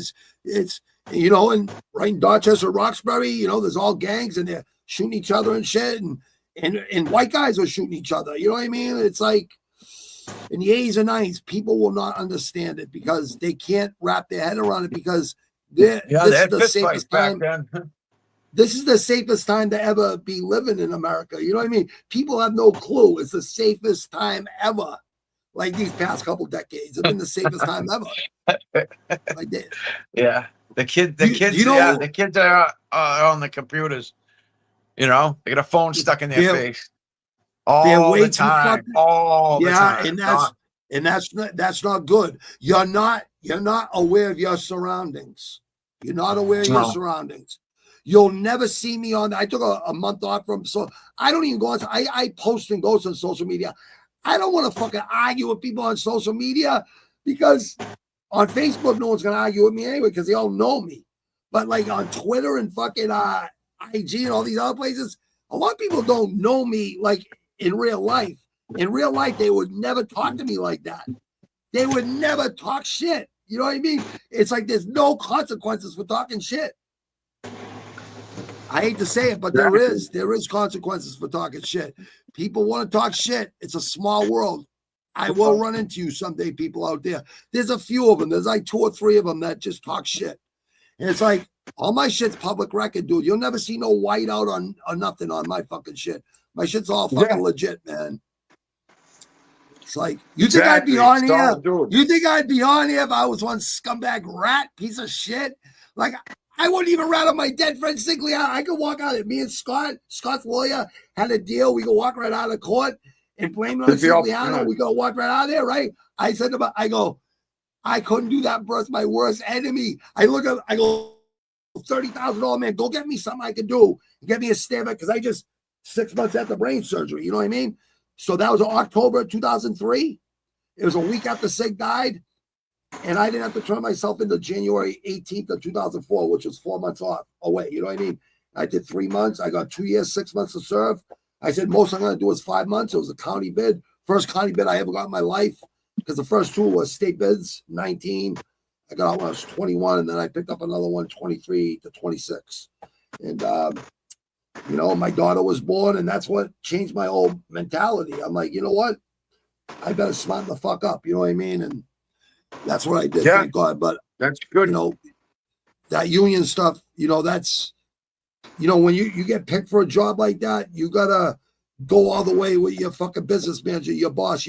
He wasn't just my boss, he was my friend, you know what I mean? So, and Sig was my friend, you know what I mean? And all my brothers in the union were my friends, except for the ones that we grew up with, that when real shit happened, they would never want to get involved. You know what I mean? They would never want to fight for the union, you know what I mean? And we were the only guys fighting for the union, you know what I mean? So, yeah, I was fucked up. So we got co-main event here at WBC. So I'm sorry I go on rants, guys. People, I'm sorry I go on rants, but it's really true life shit. We're not talking shit here. This is all like history, you know what I mean? And people are going to find out the truth when I go, when I start the Sandhog thing with the Bronx Sandhogs in New York, because there's only 2 unions, Sandhog unions, tunnel workers unions in America and the world. That's here in Quincy, Washington Street, Quincy Point, and in the Bronx, local 147, local 88. Only 2 tunnel worker unions in the world. So they know what happened here. You know what I mean? They know there was a lot of people that went with the feds because they were scared to death. Because when life gets real, people fold. And we were the only ones that tell the feds shit in the hat. Shit in a fucking hat. There's 3 of us. You know, unfortunately, one of them is gone. And I think there was about 3 or 4 more told the feds to shit in the hat. So it wasn't just like 3 of us. I think it was about 8 of us. But out of 1,400 plus, it's like that goes to prove to you like how many people are solid, how many people ain't. Me and oh my God. Me and Nick were just talking about this before we went live, right? We were going, there's not many left, and there isn't many left. There really isn't. There's not many stand-up guys left. But if you're not doing crime, you don't got to worry about it. You know what I mean? You don't got to worry about it, but I don't do crime. No, but you know, still, you don't want to hang out with a rat, you know? Exactly. Never. You never want to. And unfortunately, it's funny. I can get paperwork anytime. It's like people call people rats. It's like you're trying to take heat off yourself, motherfuckers. Yeah. I'm not saying anybody's names that are rats. I know who they are, and they know I know, right? But here's the thing. I got phone calls from people, and they didn't even mention their name. They just said, you know, you hang around with right now, about 3 of those guys are fucking, they said they're compromised. So figure it out yourself, Bobby. Click. You know what I mean? That was it. And right there, I figured it out. And that was a long time ago, dude. That was like fucking, I don't know, fucking 10 years ago or 15 years ago. All right. Yeah. Who do you know? I know this kid Oakley. This kid's pretty fucking good right here from England. Yeah. What's his record? He's 21-1. He's the champion. He's got 2 belts. He's got 2 belts, but this is for the WBC silver heavyweight title. This kid right here, his record's 31-3. He's 3-2 in his last 5, and the champ Oakley is 4-1 in his last 5. He lost to Chris. Yeah, he has KOs. His last 2 fights, he has KOs. The champ. He beat Rosinski,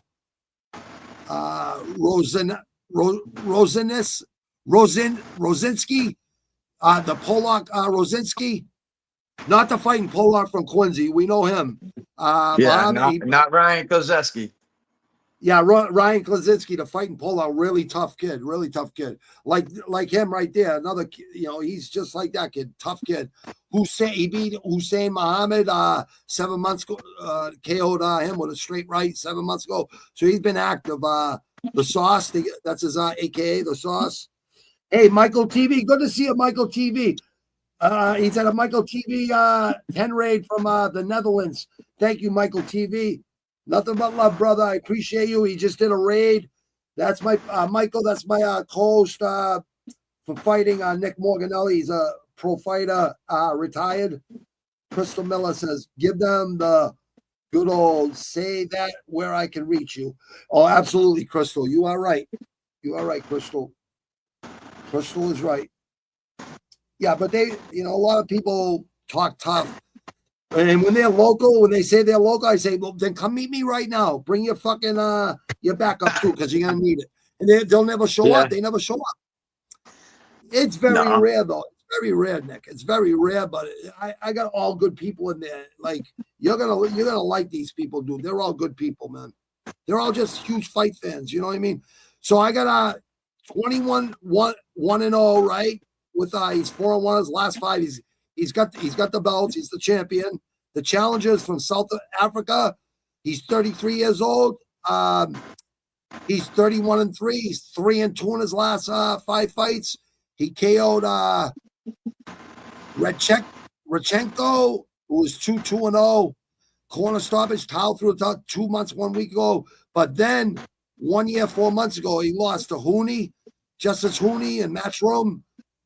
This guy hasn't been, unanimous decision with a win over Gashi. He had a unanimous decision over Murhi. And he lost to Daniel Dubois, uppercut and hooks, 2 years, 7 months ago. The KO kid is his AKA, Kevin Larina from South Africa, 33 years old. He's got 74-inch reach versus 82 and a half inch reach for Yeah, I like Oakley here. That's a even though I long like- reach, man. That's a long is. You reach. can't It- teach- Yeah, it is. You can't That's teach long. reach, right? What did our trainers used to tell us? What did Jimmy always say? You can't teach reach. I know Miss Sigliano and Jimmy used to always say that. You can't teach reach, but you can't teach someone how to use it either. You can teach them how to use it, but sometimes they won't. You know, sometimes your whole strategy goes right out the window because of our egos. We think we could just go in there and that was my fucking my train of thought anyways. I don't know. Cheers to you, Yeah, and brother. Go ahead, Nick. I'm taking the champ on this one. You know? Oh, there isn't a champ. The guy with the belt. I'm taking the guy with the belt. No, he's got the championship. You're right. Yeah, don't worry about it. You could just say whenever you're ready to say something, say it, brother. I just don't say just cut me off, bro, because I cut you off. It's my head injury. I don't mean to do it. It's just something that happened. I was a wild dude before this. I guess when you hit your head and you have head injuries or whatever, you become a lot more wilder than you were prior, which is unfathomable to me because I was very wild before this. I was a cowboy, so I don't. I know you've heard the story. I know this is the way it is around here. Everybody knows everybody, and everybody knows what their history is. You know what I mean? Everybody knows. You know what I mean? It's like you know my brother. You know my younger brother. I mean, I love my younger brother. I know your sister too. Yeah, like all right. I had Weymouth detective call me one morning saying your sister said you broke into her fucking apartment. I go, what the fuck? I've never broken into no one's house in my life. I go, what the fuck do I need from my sister? I go, what are you out of your fucking mind? I go, dude, what are you, a rookie or something? I go, you actually calling my phone? I go, she said the only person it could be is her brothers, her older brother or younger brother. I go, do you see on my record, do you see any breaking and enterings ever? I said, I never broke into people's houses. I mean, I robbed a couple of drug dealers after, because they let me in, you know what I mean, in their house and shit. But it was a stash house. There wasn't no kids or family. It was fucking 3 Dominican guys just fucking selling coke fucking 24/7. And when they wouldn't cut me a fucking ounce one time after getting $50,000 worth of fucking business, I'd fucking take it. And I see him in fucking prison. I go, we got a problem? They say, no problem, no problem. You know what I mean? I'm like, all right, this is in the fucking 80s. You know what I mean? In the late 80s and 90s, early 90s. So, like, yeah, I was there. So if you have your own sister, and she's got the same call too. So it's like, your sister, and I'm the only one that fucking was there for her when she was in prison. I was the only one there for her. So, like, oh man, but here's the thing, right? I do love my brother and sister. I do love them. Of course. If I can't trust them though, I can't have them around me. You know what I mean? If they get better and they want to live a good life, then we might be able to heal those wounds. You know what I mean? We might be able to heal that. You know what I mean? Like, I'd probably give my blood, the benefit of the doubt. You know what I mean? But I never, ever trust them. You know what I mean? Even though I don't do crime, it's still, like, that's a scumbag thing to do, bro. Don't you think? Yeah. Oh, yeah. I don't know. Yeah, obviously. Well, her boyfriend put her up to it. My brother told me because I guess he fucking was over there a lot with them. And he told me it was her boyfriend that, had her do that. Like, put her up to it. So when I see it's him, probably him. It's probably him that did it. So I don't care. She still did it, right? She still did it though. So No, I know. But yeah. I don't give a fuck, dude. My sister should have said, you do that to my fucking brother. My brother will come here and fucking humiliate you. Like when I see him, I'm gonna slap him I'm just gonna slap him. That's more humiliating than giving him a beating. You know what I mean? It really is. Because there's nothing he can do. I'm a trainer, he said. Oh, you're a trainer? I guarantee I'll put you through an hour, 2 hours of training. You will break. I will never break. In boot camp, the drill instructors couldn't break me. I said, more, give me more. You'll never break me. More, give me more. And they can never break me. So I already know. Nick, You know what your mentality is. You know you're never gonna fucking fold. You're not. You have to put a bullet in my head to shut me down, or you have to knock me the fuck out. You know what I mean? It's the only way you're gonna fucking stop me. And I know it's your mentality. I know you have the same mentality. And some people call it cringe. Younger guys, younger people. No, it's confidence. If you don't have confidence, you don't have shit. If you don't have confidence, you have any doubt in your mind, you're gonna lose. You're gonna lose. You're gonna lose. You have to go in there. I'm gonna win because you put in the work. You know what I mean? There's no way you're gonna lose. And if you have that mentality, you'll never lose. Like, you know how you got hit there and you said the equilibrium was all fucked up, but you remembered to tuck your chin and put your hands up, and then you won that fight, right? Because you refused to lose. You refused to go down. You know what I mean? So that's why you won. And a lot of fights are like that with me too. A lot of street fights are real quick like that. You know what I mean? They're like that. But when you're doing 6 rounds with 3 different fighters, you're doing 2 rounds apiece with 3 other fighters. That's the best workout in the world because everyone has camaraderie. Everyone's trying to help each other get better. You know what I mean? And it's a good thing. Real quick here, I'm gonna go over some. Thank you, Isha. I appreciate it, brother, from the City Light Project. Michael TV 10. Any soccer fans out there, go watch his channel over there. The City Light Project.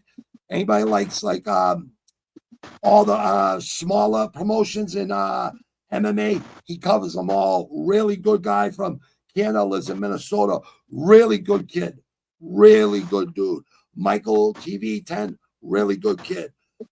Crystal Miller, really good people. A farmer from North Dakota or South Dakota, one or the other. She's from the Dakotas. Good people. Ann Williams from LA, good people.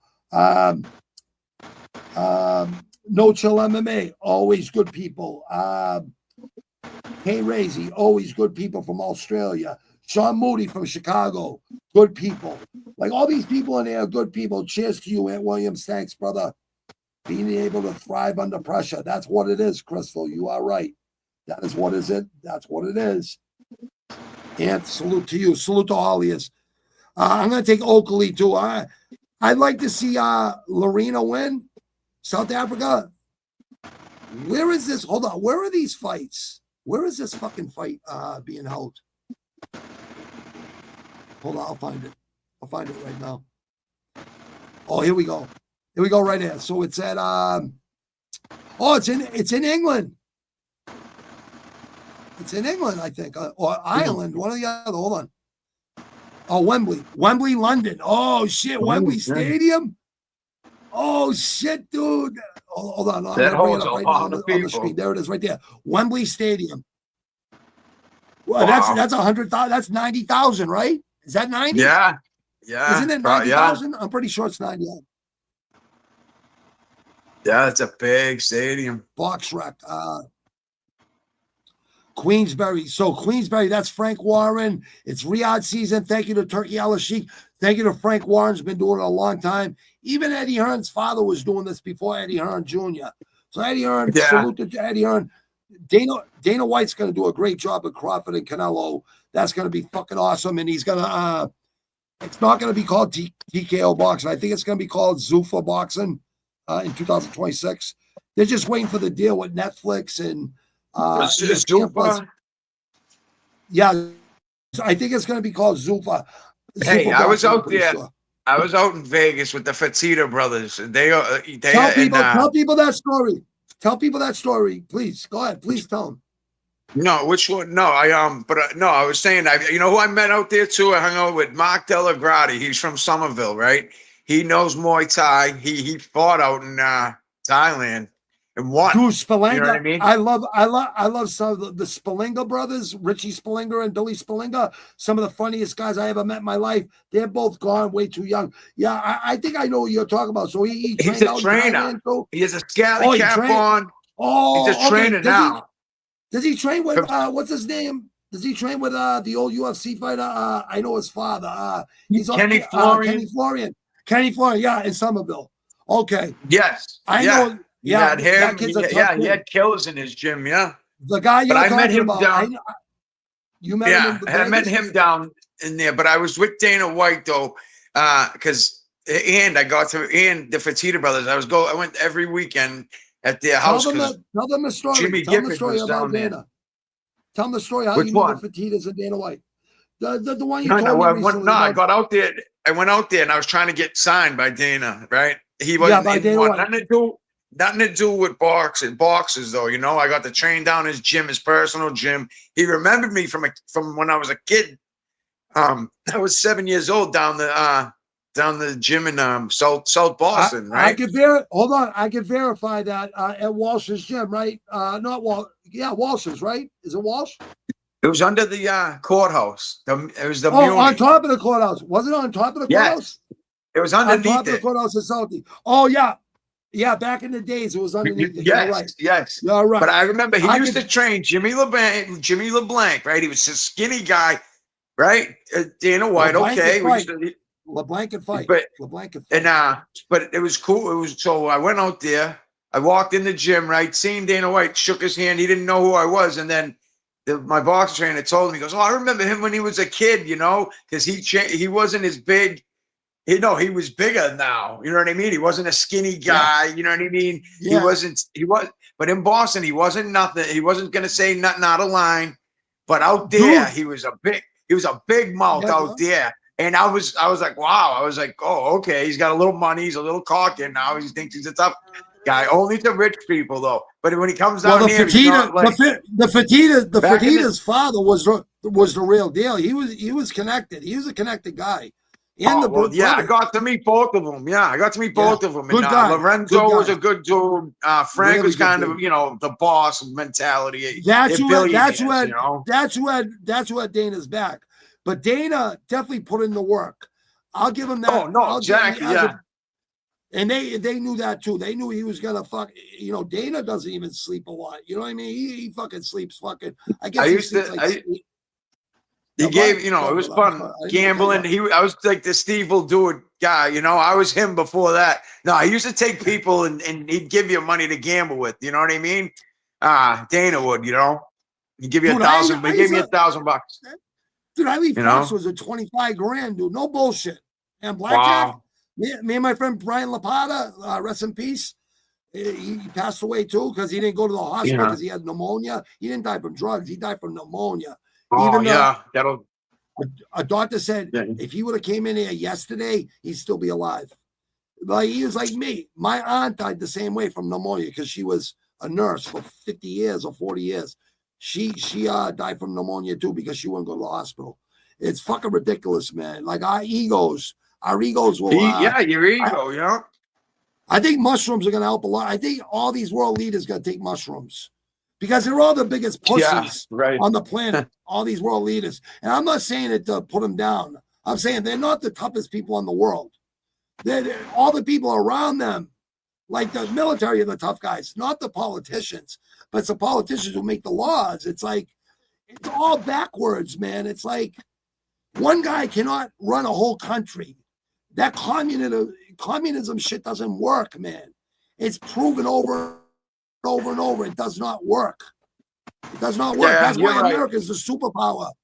Because we can actually we have freedom. We can actually create and build things. And that's innovation. And when we have to create a bunch of fucking weapons for war, the whole country goes to fucking work and fucking creates all the fucking, military, and our geography. It's all geography. We got the Atlantic Ocean. We got the Pacific. I mean, like to fight America, like Japan found out real quick. Japan was the only one with the balls to ever fucking go after us. And what do we do to them? And now they're our allies. You know what I mean? They're our allies. You know what I mean? And go ahead, Nick. Please talk, man.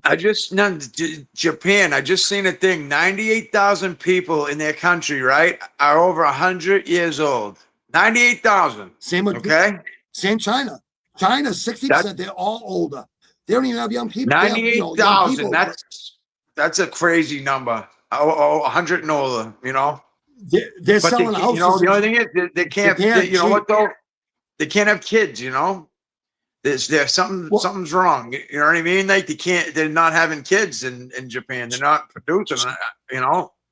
China had a 1-kid rule. Now they have like 2 and 3. They're like, have as many kids, but they already fucking went past it. It's like there's too many old people right now. It's like, you know, I know 70-year-olds that like Theo Vaughn, you know, the comedian Theo Vaughn. His father was 70 when his mother was like, I don't know. Yeah, he was 70 when he wasn't shooting blanks at 70, I guess. So Theo Vaughn was born. His father was 70 years old when he was born.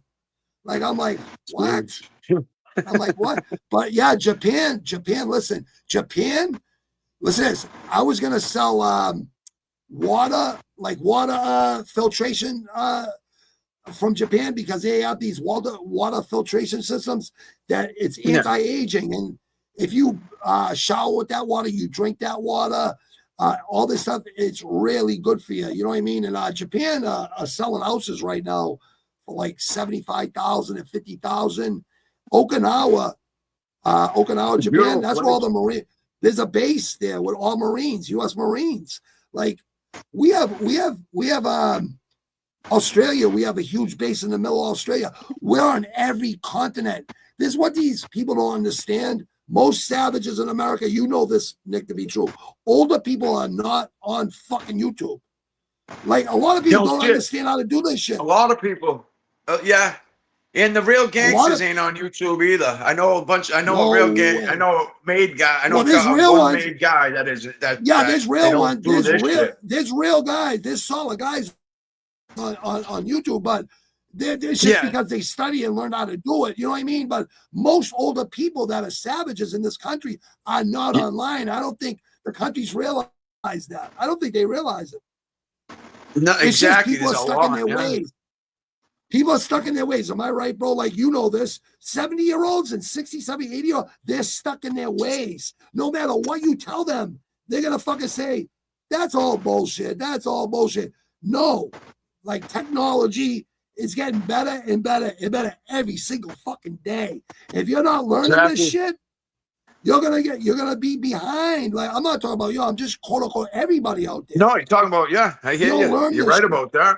You gotta learn it. You gotta learn it. You gotta spend a couple hours a day learning this shit. I mean, I just made 8 beats for my fucking third album in the past year.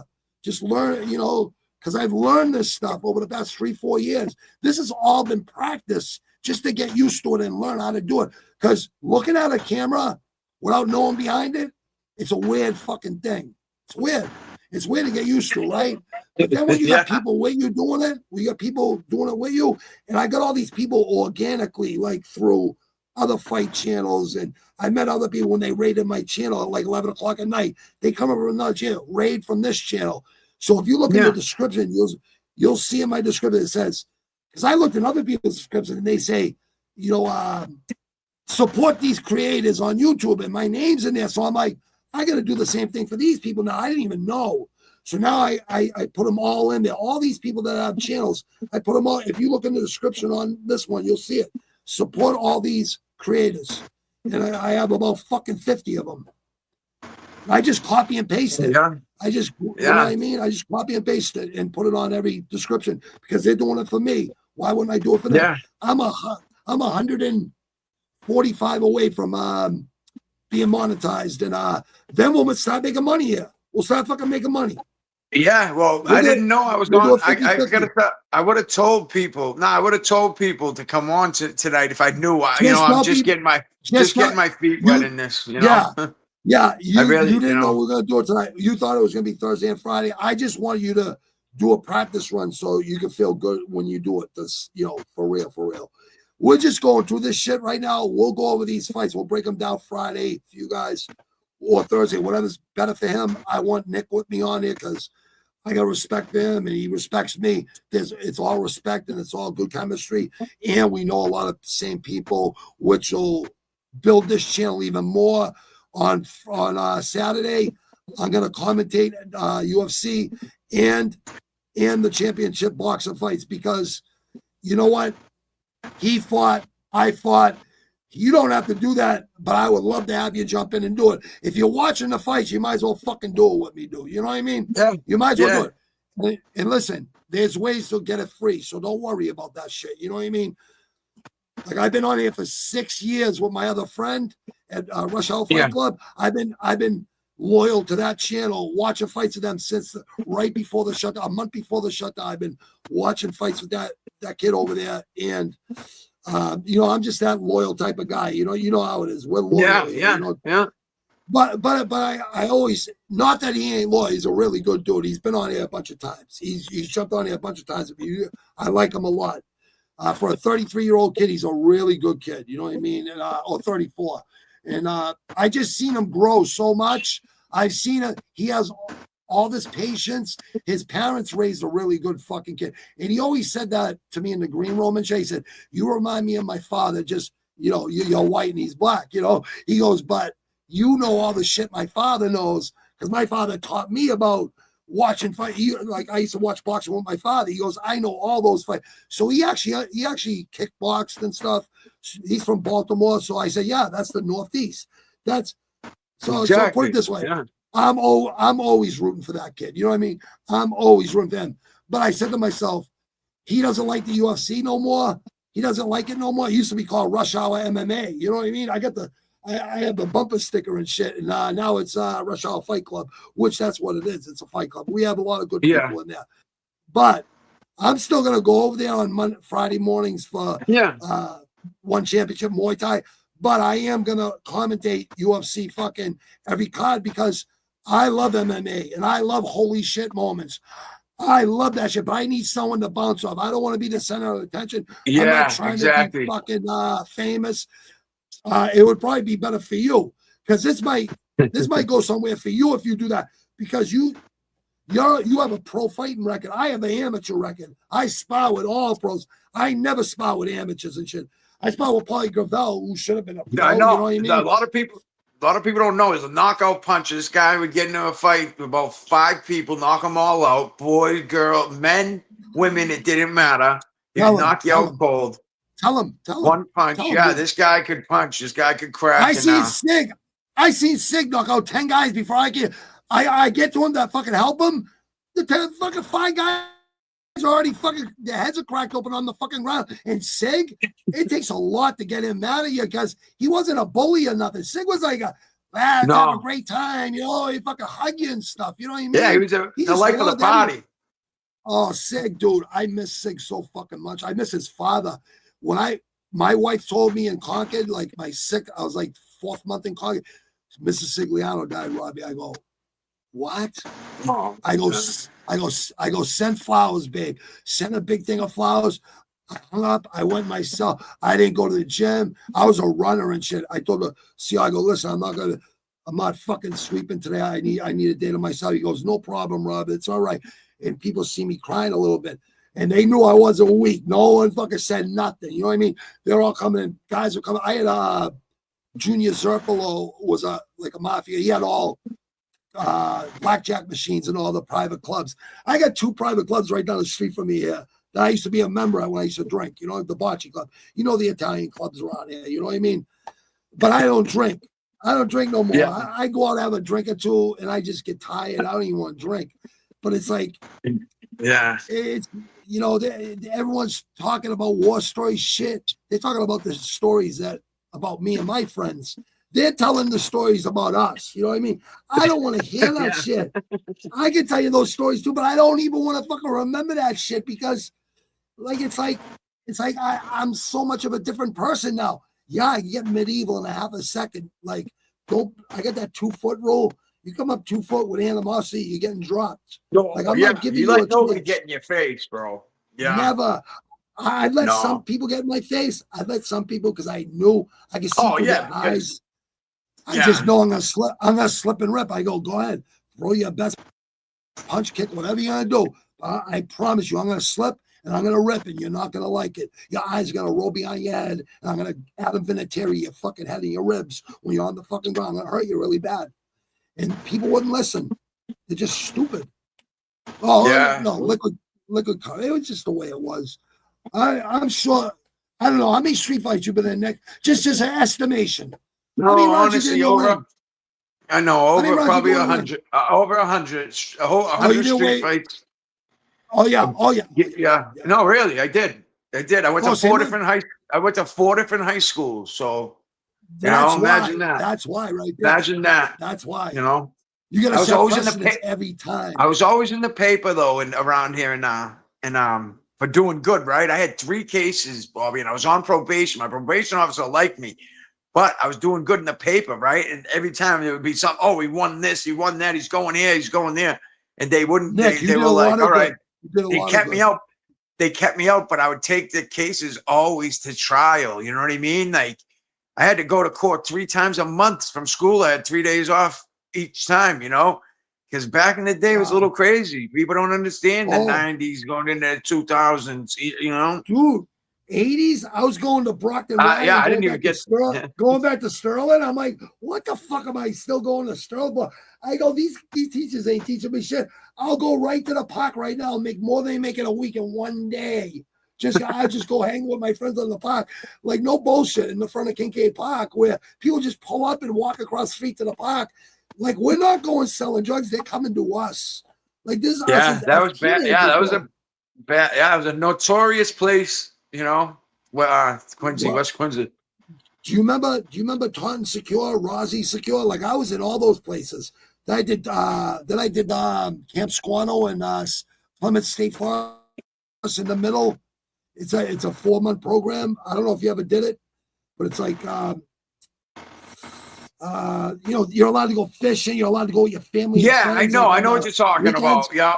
Yeah, Yeah, I know what you're talking I was about. lucky. The fuck is it Howie called? Chaplin. It was called Camp Squano. It's Yeah, I right- know a bunch of. I know some people that went to that was, you know, when they were younger had to go to it. You know, was that when you were younger? Yeah, I was 16, and Yeah, that's what.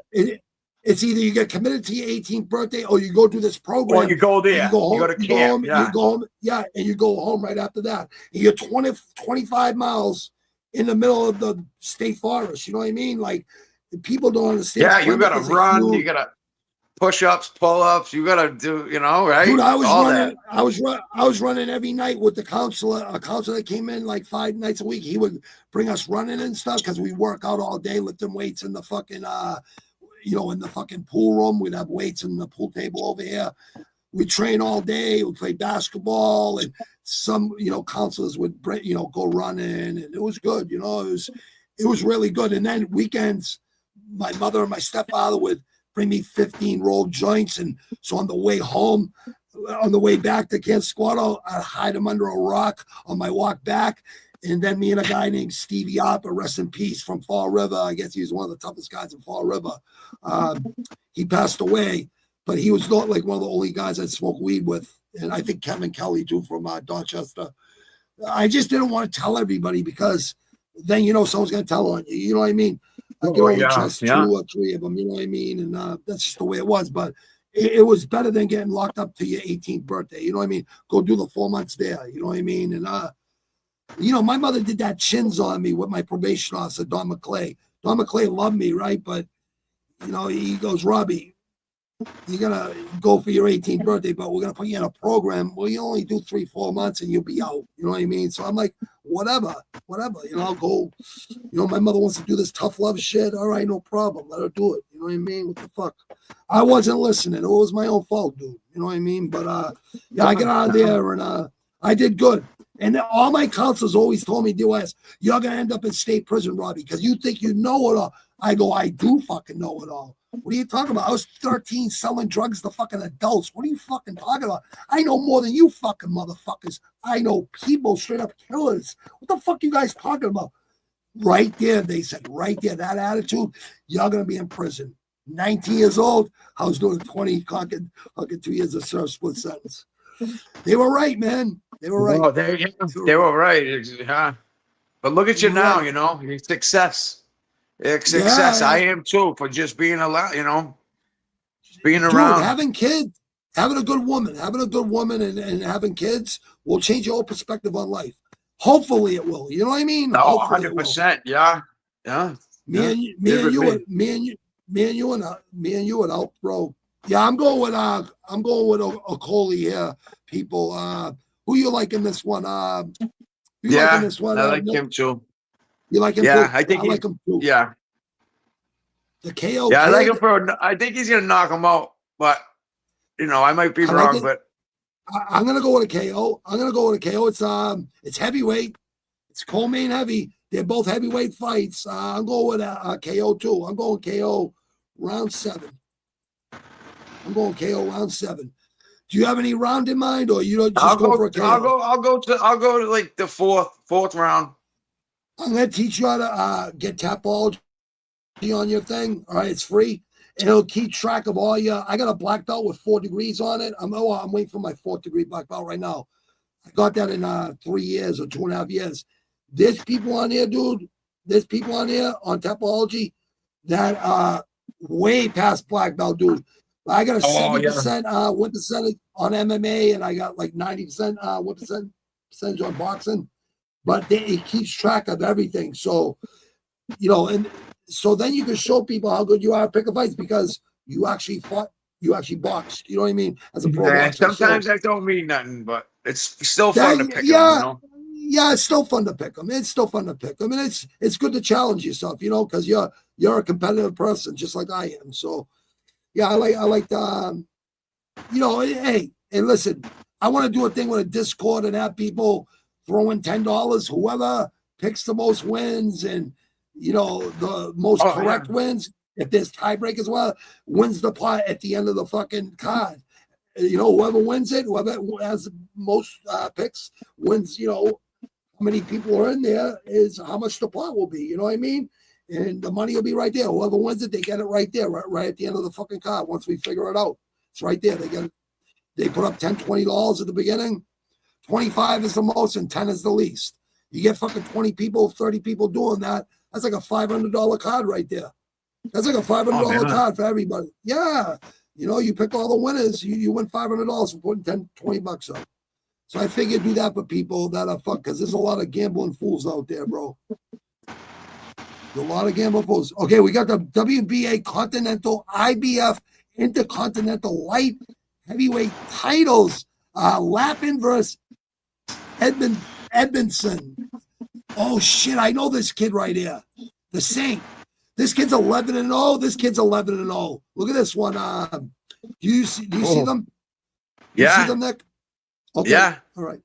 They're both 11-0. Someone's O's gotta go. 175. Yeah. These guys will be around 185, 190 when they fight. 100%. Yeah. Dude, minus 400 for this. What is that? Yeah. Are they orthodox or unorthodox? Which ones are they? Both righties? Do you know? It doesn't say. It doesn't say here. Oh, all right. It doesn't say. I'll go on BoxRec though. We can find out though. I'll find BoxRec. We'll find it. No, yeah. I was 11-0. I know that means a lot. That means a lot. You're right. You're right about that. You're right about that. Are they a lefty or a righty? Some people can't fight lefties. I was good at fighting lefties. Southpaw. Some people can't. You're right. So Lappin is a southpaw. Lappin is a southpaw. Okay, I'm gonna give you. I got Lappin right there. He's a southpaw. So I'm taking I'll share it with you. Hold on one sec. Lappin's a southpaw. Hold on, and let me see what this guy is right here on BoxRec. Hold on. He's I got him right here. He's does he? Oh, he's orthodox. He's orthodox. He's got 27.27 KOs. Yeah, that's not that great. His KO percentage ain't that good, but he's 11-0 with 3 KOs. He's got pillow hands. I don't mean that in a bad way, dude. It's just you're not a heavy hitter. Let me see. 54. Let me see. What's his 11-0 with 4 KOs? So he's not.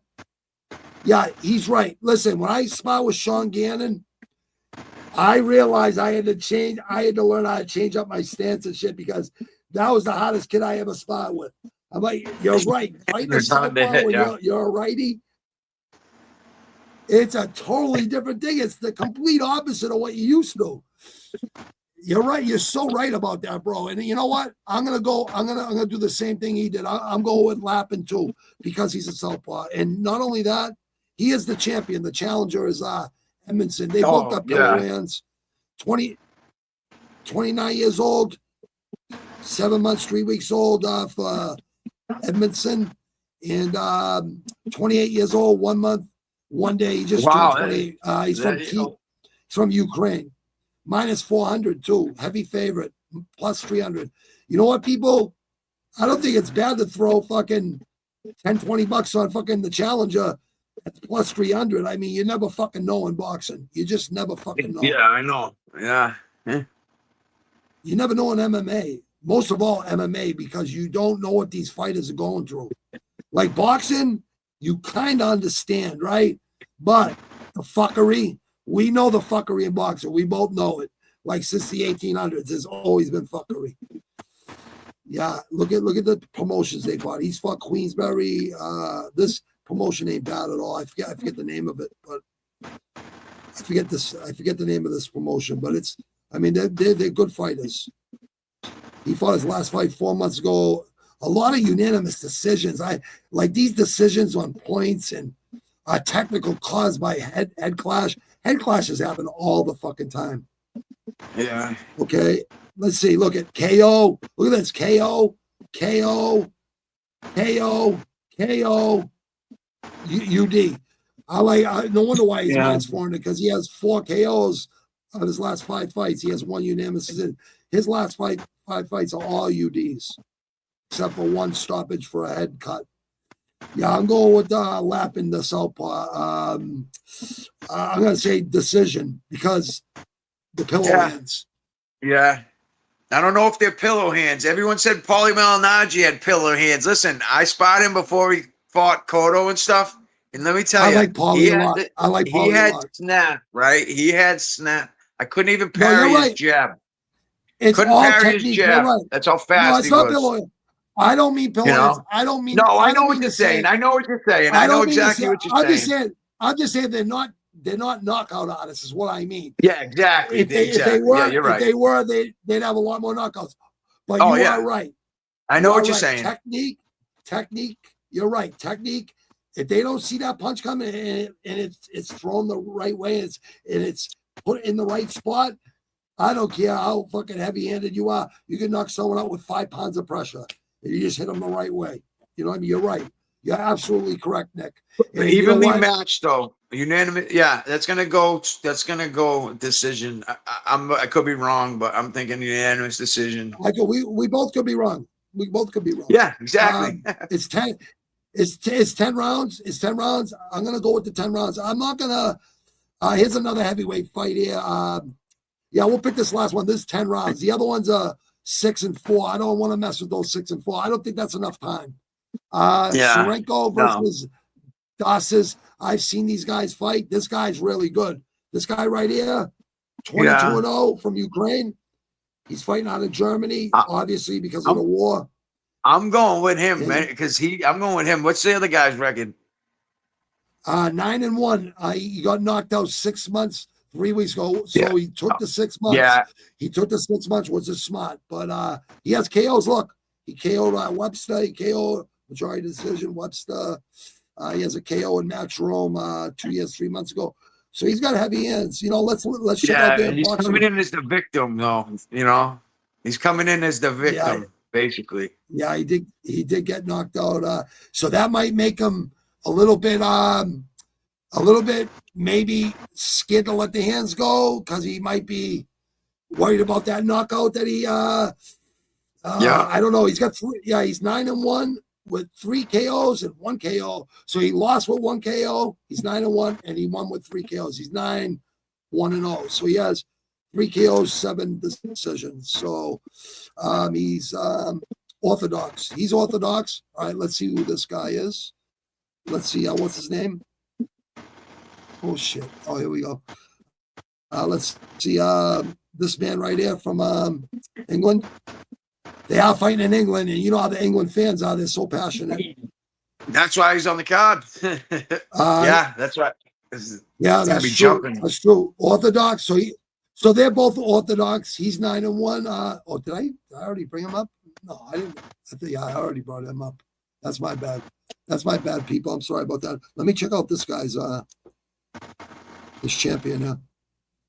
I think he's the champ. Hold on. He's orthodox. He's 22-0 with 19 KOs. Oh yeah, heavy hands. Heavy fucking hands. Yeah, I got 22-0 too, bro. What round? 204 heavyweight, dude. I'm gonna go the real deal. Oh, he's got the real deals, aka Solomon. I like this kid too. But when he lost his fight, He got KO'd. Italy.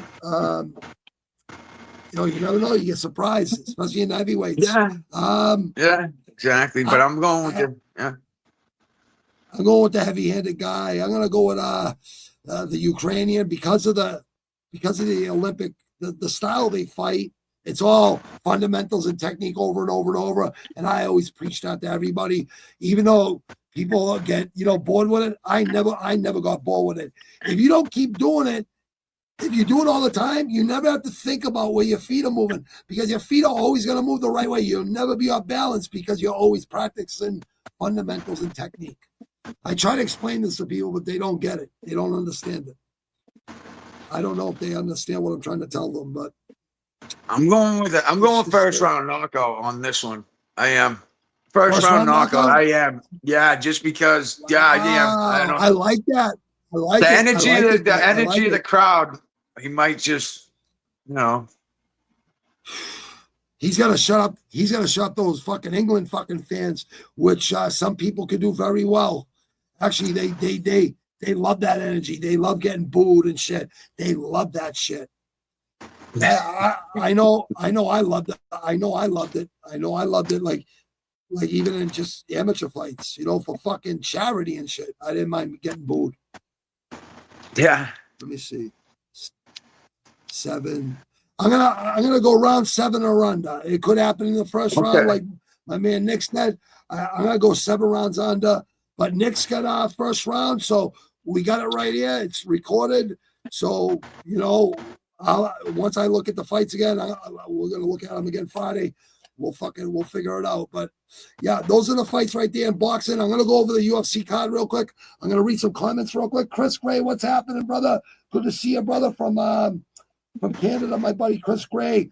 That's my buddy Nick Morganelli from Weymouth, Braintree area. Really pro fighter, retired, really good guy, good kid, and very good man. We call each other brother here as kid. I call 70-year-olds kid. What's up, kid? You know what I mean? It's not a put down. It's like, what's up, brother? You know what I mean? People don't understand that shit. Chris Gray, good to see you, brother. Usyk by late round TKO. Everyone thinks Usyk. Hi, Crystal. Okay, it's good to see you. Hey, Mouthpiece, good to see you. Salute to you too, Mouthpiece. Good to see you. Wow, we got a lot of people in there tonight. Good to see you all, man. Crystal, oh, how that's impressive. Yeah, Crystal's doing better. Level out got in a 2-mile walk while watching this guy today. Good job, Crystal. Keep it up. Yeah, I kind of feel bad telling people we're at a whopping it was 100 degrees here today in fucking in Boston, 617, Southwest Quincy area. It was 100 degrees here today. Yeah, I know. I know. Working today in the hot. Glad they cut it short. Glad they cut it short. My boss is a good dude. Blessed. I'm blessed. Yeah, I am. Yeah. So you know what it was, dude? We had like at the top of the shafts, every shaft. That we, all the water tunnels I worked on, like 8 of them. We always had a top man shack with a heater in it and an AC for the summer and for the winter. Because in between picks, after you get done rigging it, because I'm a master rigger and tagger, every day I'd rig up and send it down the 500-foot shaft or 600 or 200-foot shaft or 300-foot shaft, however deep the shafts were. I worked on 500-foot shafts, 100-foot shafts, 300-foot shafts, all different type of shafts. You know what I mean? So we go into the top man shack and sit in there and get warm or get cool from the hot weather, but we would have to fucking work in the elements. You know what I mean? No matter what, the mining never stopped except for the weekends until I put that fucking cage over the cover over the top of the shaft. I was never doing drugs. I smoked weed and shit. That was it. But so like you said, Sig was sleeping and shit. He had a girl as a top man helper on a job. So that's why he was sleeping. You know what I mean? He get the bottom man. The bottom man helper would run the bottom. He'd have the bottom man come up. He go, Donnie Green, what do you want? Cocaine or fucking oxys? He had both hands full. And Donnie go, I want some oxys. He grab a few oxys. And he goes, I'm going with my girl into the hog house. Where I'm gonna go lay down and get some rest. And yeah, that was sick. And I used to go to the same guy, Donnie Green. He came up and became my helper when Sig went to Weymouth with Eddie, and I became the boss over there on the night shift. And I go, Donnie, go home, because I went home last night at 1 o'clock after we got all the picks done. He goes, they miss black guys here in the mornings. They don't miss white guys. I go, what? I go, Donnie, they say anything. I'm saying you just left 3 minutes ago. I got the guy in our pockets, the superintendent. Don't worry about it. You're good. He would never fucking leave. He would never leave. So I would leave. You know what I mean? I would leave after 3 hours, 2 hours. I'd be home by 2 in the fucking morning. You know what I mean? And I think the feds didn't like that. You know what I mean? I don't think they like that. But here's the thing. No one ever died on our watch.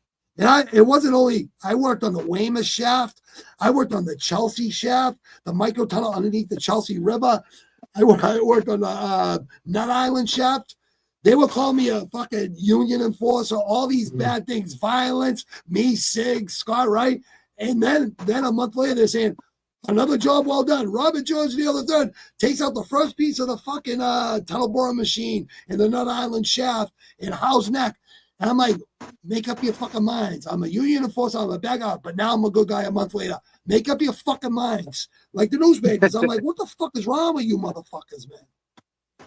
Yeah, that was crazy, dude. That was so political. You know how political it is around here. Yeah, no, oh, yeah. Well, you worked, you seen it firsthand, you know? Yeah. When you get, that's how it is. Like, you get shit like that, man. Oh, my fucking picks didn't stay. Yeah, when it gets really political around here. People don't know. I got John Quincy Adams houses where John Quincy Adams lived, not even half a mile away from my house. If I cross all I gotta do is walk over the bridge or drive over the bridge. It takes me a minute to get there. If I'm walking, 3 minutes. You know what I mean? So that's how much history we have. We have so much history here, bro. So much history. I know people exactly. People don't realize. Yeah, I know. They have no clue, bro. They have no clue. It's old school here. Like people don't know. They think Boston and Quincy and all these cities are like college cities. I'm like, this ain't colleges. Harvard and MIT right outside Boston. MIT, Harvard, Cambridge. Right in Cambridge. They're in Cambridge. That's got projects. You know what I mean? But I'm like, yeah, but it's so close to like that, like the White House, right? The White House, 1 or 2 miles down the street is the hood in Baltimore. Like people have no clue about this shit. They have no clue. Just like Boston. Well, just like you ever go to Miami? You ever go to Miami? I've been to Fort Lauderdale. I've been all down South Florida, up North Florida. I've been to a lot of places in Florida. I got friends in Florida, bro. Yeah, dude, 2 blocks. 1 block over, it's the ocean, and then I had to leave my friend there. He was hood. He was yelling racial slurs. I'm like, dude, this is fucking Broward County. Yeah.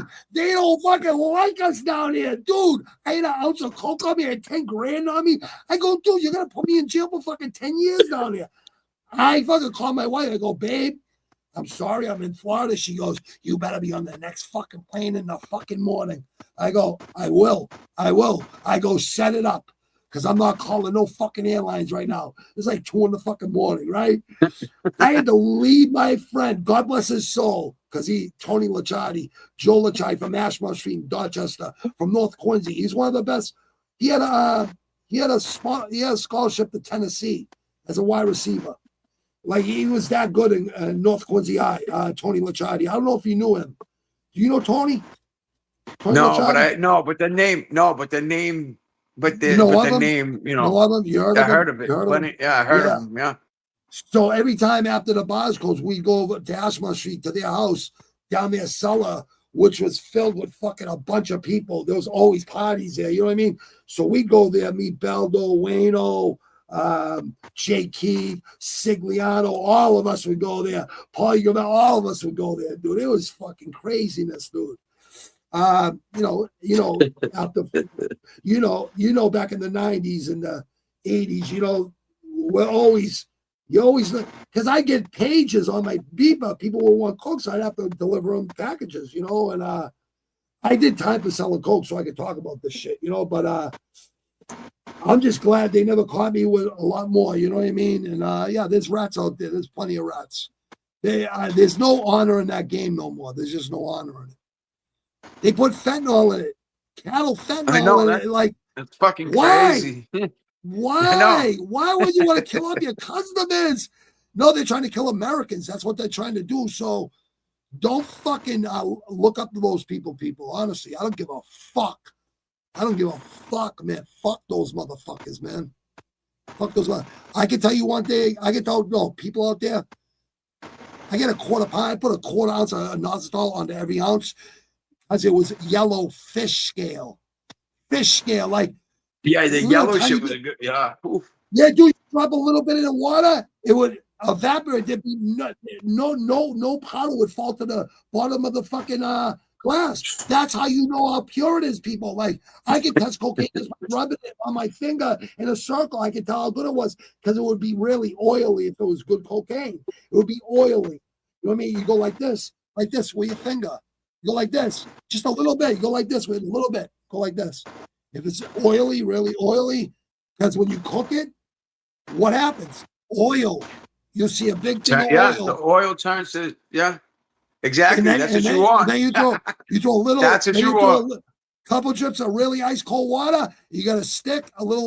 You're gonna rock. Stick. You spin it. Now you used to be able to throw the rock off the wall, and it wouldn't even fucking break up. It was solid rock. I'd get people back.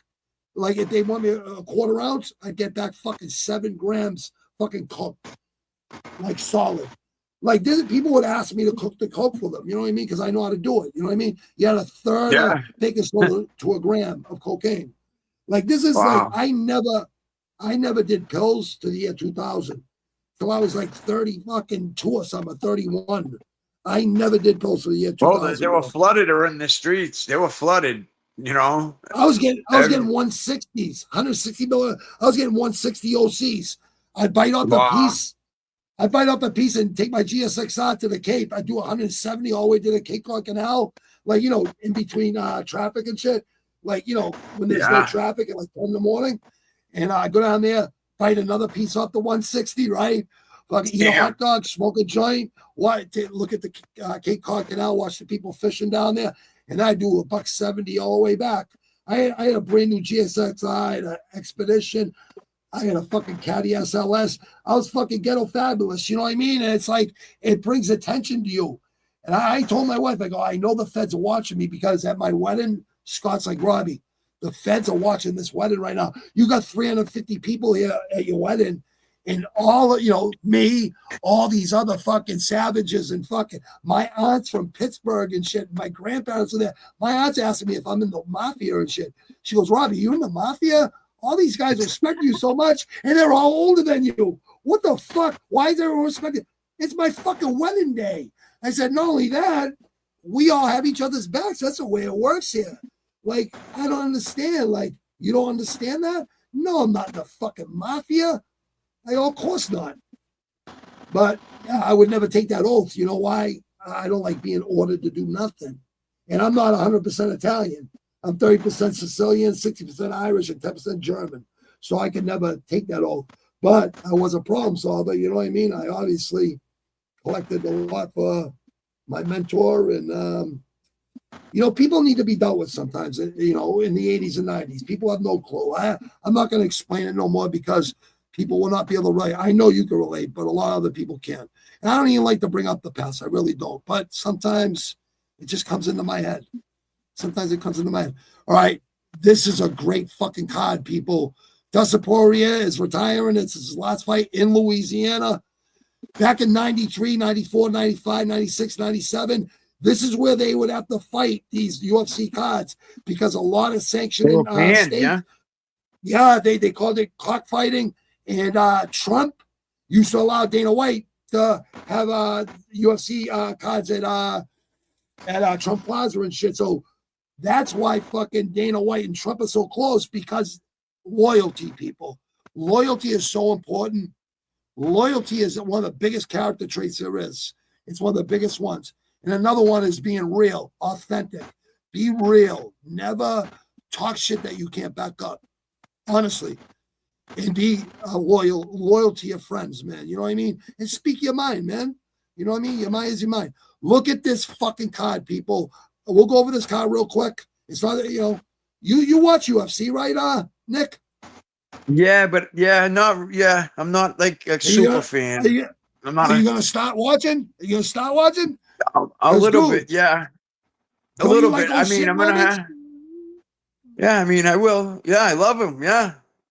Dude, you will fucking love MMA because it's evolved so much. Hey, I went to evolved. a card when I was in Vegas. Dana put me in his section. Oh, well, that was a good one. Remember? Do you remember? Michael Jackson was there, dude. I didn't notice him because he was in the fucking wheelchair. Yeah, Mike Tyson they were trying to get Michael Jackson. He said he was the biggest player more than anybody. He said, all that soft talking shit, don't let that fool you. He was the biggest player. Mike Tyson said this about him. Mike Tyson said Michael Jackson was a bigger player than me. Anybody that thought they were players. Michael Jackson was the biggest player ever. Oh, yeah. He never slept with kids. He was never a fucking pedophile.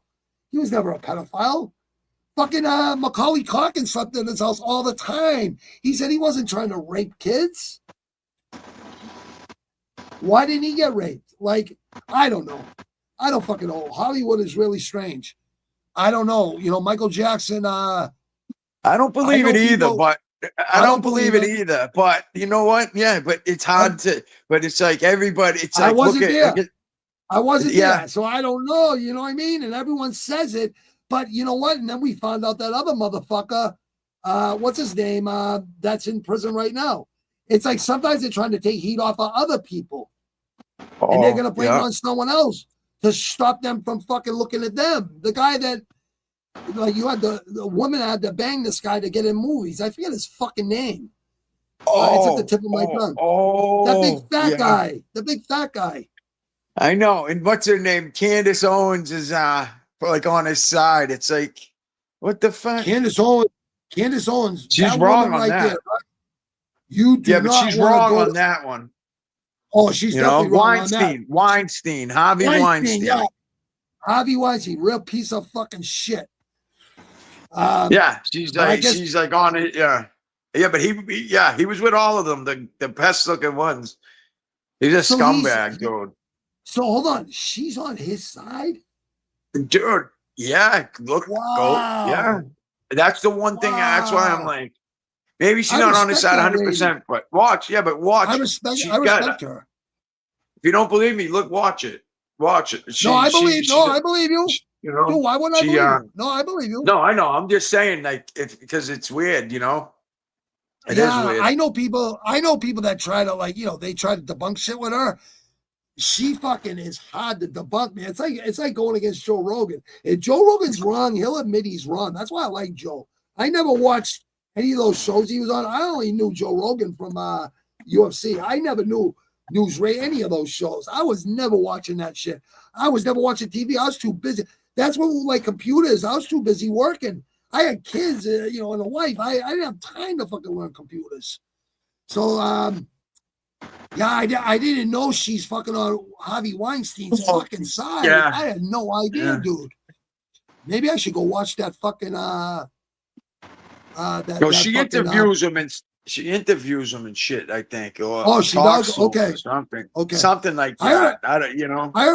I heard Puffy's gonna walk on this case. This case he's being it shouldn't have. Yeah, everybody thought it was gonna be all the stars and this and that. No, it wasn't. There was just a show trial. He's gonna do a couple years, he'll get time served. Can I ask you something, brother? Let me ask you something. Biggie Smalls, right? Why would he have to go promote his album in California? Why in a million years? And I know. Like why didn't Come on. know? That was a setup. Why didn't Biggie Smalls know? Why didn't Christopher Wallace know? Like he was a street guy. He sold drugs. Like why didn't he know? Because Puffy made him. He was just he was on him about it. I heard on him. You got to go to the. I would have said no, bro.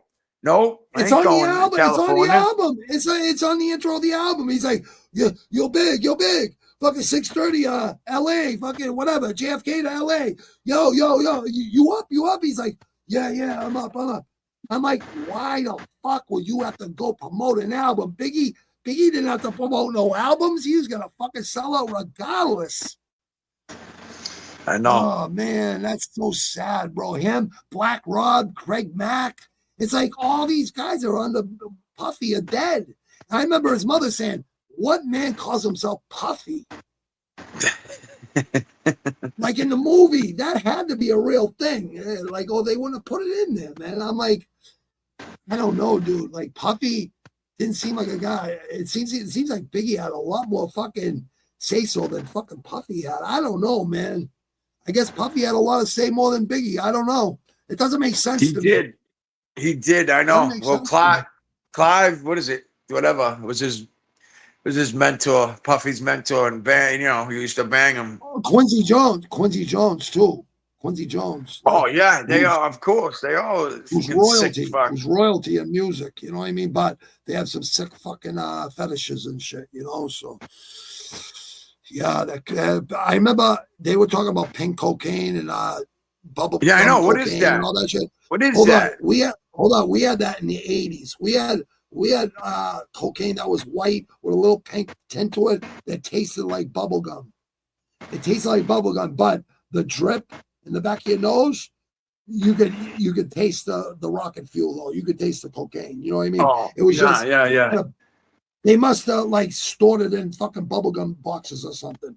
I don't know. I have no fucking clue. Yeah, exactly. I don't know either. Yeah. Who's that? What they said about that was GBH is pink. GBH, the shit that they knock people out with it. They put it in the coke or something or whatever the fuck. GHB. GHB. Yeah, GHB. I'm sorry. GHB. No, I've done it before. Yeah, that shit. It makes you feel kind of fucking fucked up. Euphoria, I don't know. It didn't. Euphoric. Yeah. Right? Euphoric or something. Yeah, but it didn't. Yeah, but it didn't like knock me out, and I didn't act retarded, But did you like? Do you like shrooms? Do you like shrooms? Do you like I tried them. I never got it. I tried them once. I never felt it though. Oh, you didn't get real shrooms because if you didn't feel it. I hate I know what I. Yeah. They talk to you and dude. I'm gonna make sure you get real ones because that's fucking. Yeah, I know. Well, I wanted to. I wanted to get. Well, don't worry. Stick around, dude, because I want to go do the toad. I want to go get the toad. Dude. Yeah. I want to go smoke the toad, man. And not only that, I'm growing shrooms and stuff. I'm starting an organic business right now for. Whole Foods and Stop and Shop and Shaw's and Star Market. It's all in the works, you know what I mean? And in chefs and restaurants and stuff like that, and farmers markets on the weekends and stuff. And I'm getting into all that stuff, dude. So I'm already into it, but it's just I got to LLC everything. It's not gonna happen till sometime this year. I gotta build it up. And then I'll see it, you know what I mean? Like, it's just, I learned how to grow them in the 80s. Now with technology, everything's so easy. So I'm building a circle, and I'm not putting no squares in it. And people are going to see. That's why I have other channels, and I'm going to put content on other channels, you know what I mean? And you're going to be part of that too, brother. Don't worry about it. So we got Max Holloway and Dustin Poirier. Third fight they fought, okay? Holloway's first fight in the UFC was versus Poirier, Dustin Poirier. Just to let people know here, people that know. If you know, you know, right? He lost to Ilya Topuria 8 months ago, 1 week ago. Left hook the ground like the first time he's ever been knocked out. Ilya Topuria has been knocking out everybody. That was 8 months, 1 week ago. He went up to 155. Max Holloway, Dustin Poirier is you know what? We're gonna go over this card fucking Friday because it's too big to go over. There's so many great fights. I don't want to. We already went over the boxing. We did that really well. We'll do the UFC card Friday. I'll give you some time to look at it. So that way, Yeah, I'm looking at the things, my man. Yeah, I'm gonna show you. I'm gonna show you right now. I'm gonna show you how to get on. Yeah, no, the technology, fights too. look. Yeah, I was reading them. So- That's a big here's next time. Coleman, Paul Costa versus Kopylov. That's a great fight. That's a co-main. We got Kevin Holland versus D-Ron. That's a great fucking fight. Dan Ige versus Patricio Pitbull from Bellator. This is gonna be an insane fight. Michael Johnson versus Zelyuba. This is a young kid versus a real fucking. Remember Khabib smashing him and Gaethje smashing him? Michael Johnson can fight. I remember Khabib smashing him on the ground, saying, "You know, I deserve this title shot." Smash, smash, smash, smash on the ground. Oh, man. Smash, smash, Yeah. smash. And Michael Johnson would not tap. He would not tap. He was going to break his arm, man. And finally, he tapped. Thank God. But look at all these fights, dude. Kyler Phillips versus Oliveira. This is like the younger guys. Brendan Allen versus Vittori. They already went at it this week. Allen hit him with a 4-piece of the soda already. Hit Vittori with a 4-piece of the soda. And they already went at it, I guess, already. They already went at it. Prano versus this fight is insane right there. Prano versus Nikolaev. I don't want to hack his last name. These fucking Russian last names and Asian last names, some of them. Gudiev versus Valentin. Oh, this is a good fight too. This is another great fight. Damn, these guys, this is all new talent, man. From the Dana White Contender Series on Tuesday night, starts next month. I watch it every year, man. It's all new talent, man. You know Travis Demko, bro? Yeah. You don't know? I heard of, yeah. You do? Oh, you know I Travis? don't know Okay. him. Like, I know who you're talking about. Yeah. Really good kid. He He's from, where is he? fight. He's from He's Stoughton, from, but he yeah. Stoughton. I was going to say he's from he East trains in Bridgewater. Quincy. He trains it. Yeah, he trains out of Bridgewater with the kid who used to fight in the UFC. The brothers there, the Lazon brothers. Steve Mays was working with him. Yeah, Stevie Mays Jr. holds the gloves for him. He used to live next door to Sigliano. They're cousins. That was his cousin. His cousin. Yeah, right? that's how he learned how to hold mitts for people through Sigliano's father. You know what I mean? And Jimmy Farrell. Yeah. Taught him to. Yeah. And how to forget versus Galatov. I don't really want to put his shit out there because you know why? His father and his brothers. I ain't talking bad about him. No, I know you're not talking. No, I didn't say you were. I'm just saying I'm not gonna say nothing. I tell him stick with it. I say stick with it, dude. If it keeps you away from all the demons you have or whatever the fuck. Hey, he knows some serious people. He knows some serious people, dude. He made some good connections. I know. Well, he knows who the serious people are around here. I don't care about the serious people he knows because I know who the fuck I am. I know who the fucking people. No, I'm talking about like putting the fights together. You're right. Talking about putting the fights together. That's all. He knows a lot of people. He does, and I told him. I say, hey, listen, keep doing this. You're passionate about this. Keep doing it. And he does know a lot of people in Vegas. He knows a lot of people. You're right. He does. He does know a lot of people.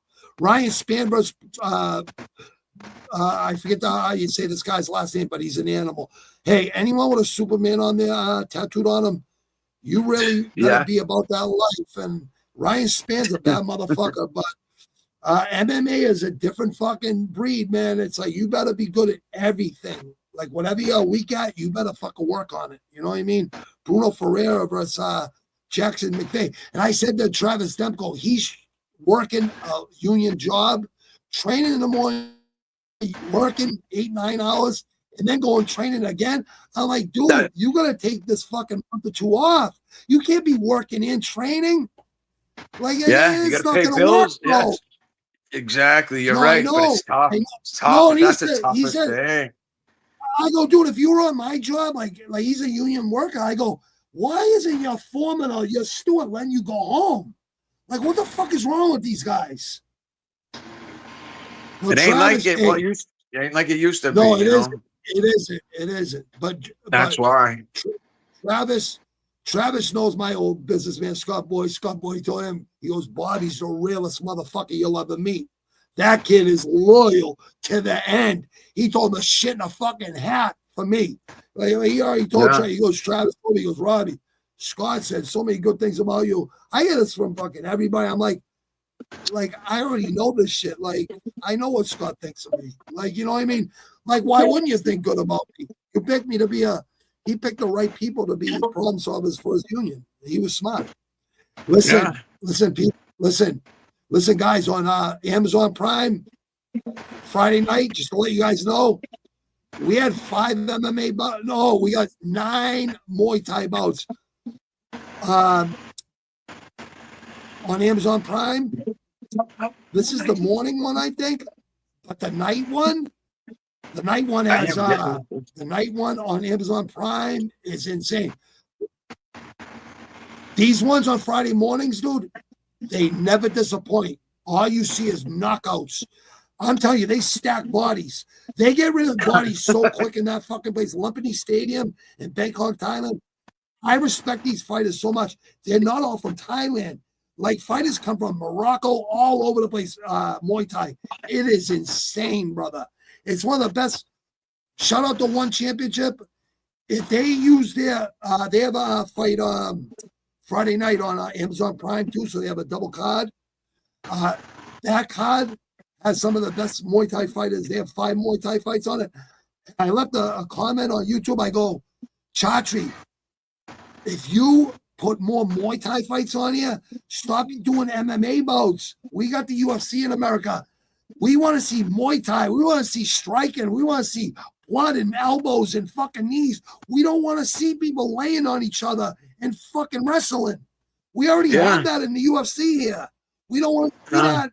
You know, like, just bring your Muay Thai and your boxers. You know what I mean? That's fine, man. Like, because I don't know why kickboxing and Muay Thai having kickboxing never, like, really grabbed attention here in America for some weird reason. No, I know it never did. That is a weird thing. You know, you're right. You're right. Kickboxing never did. I don't know why, brother. But I'm gonna show you, dude. Yeah, dude.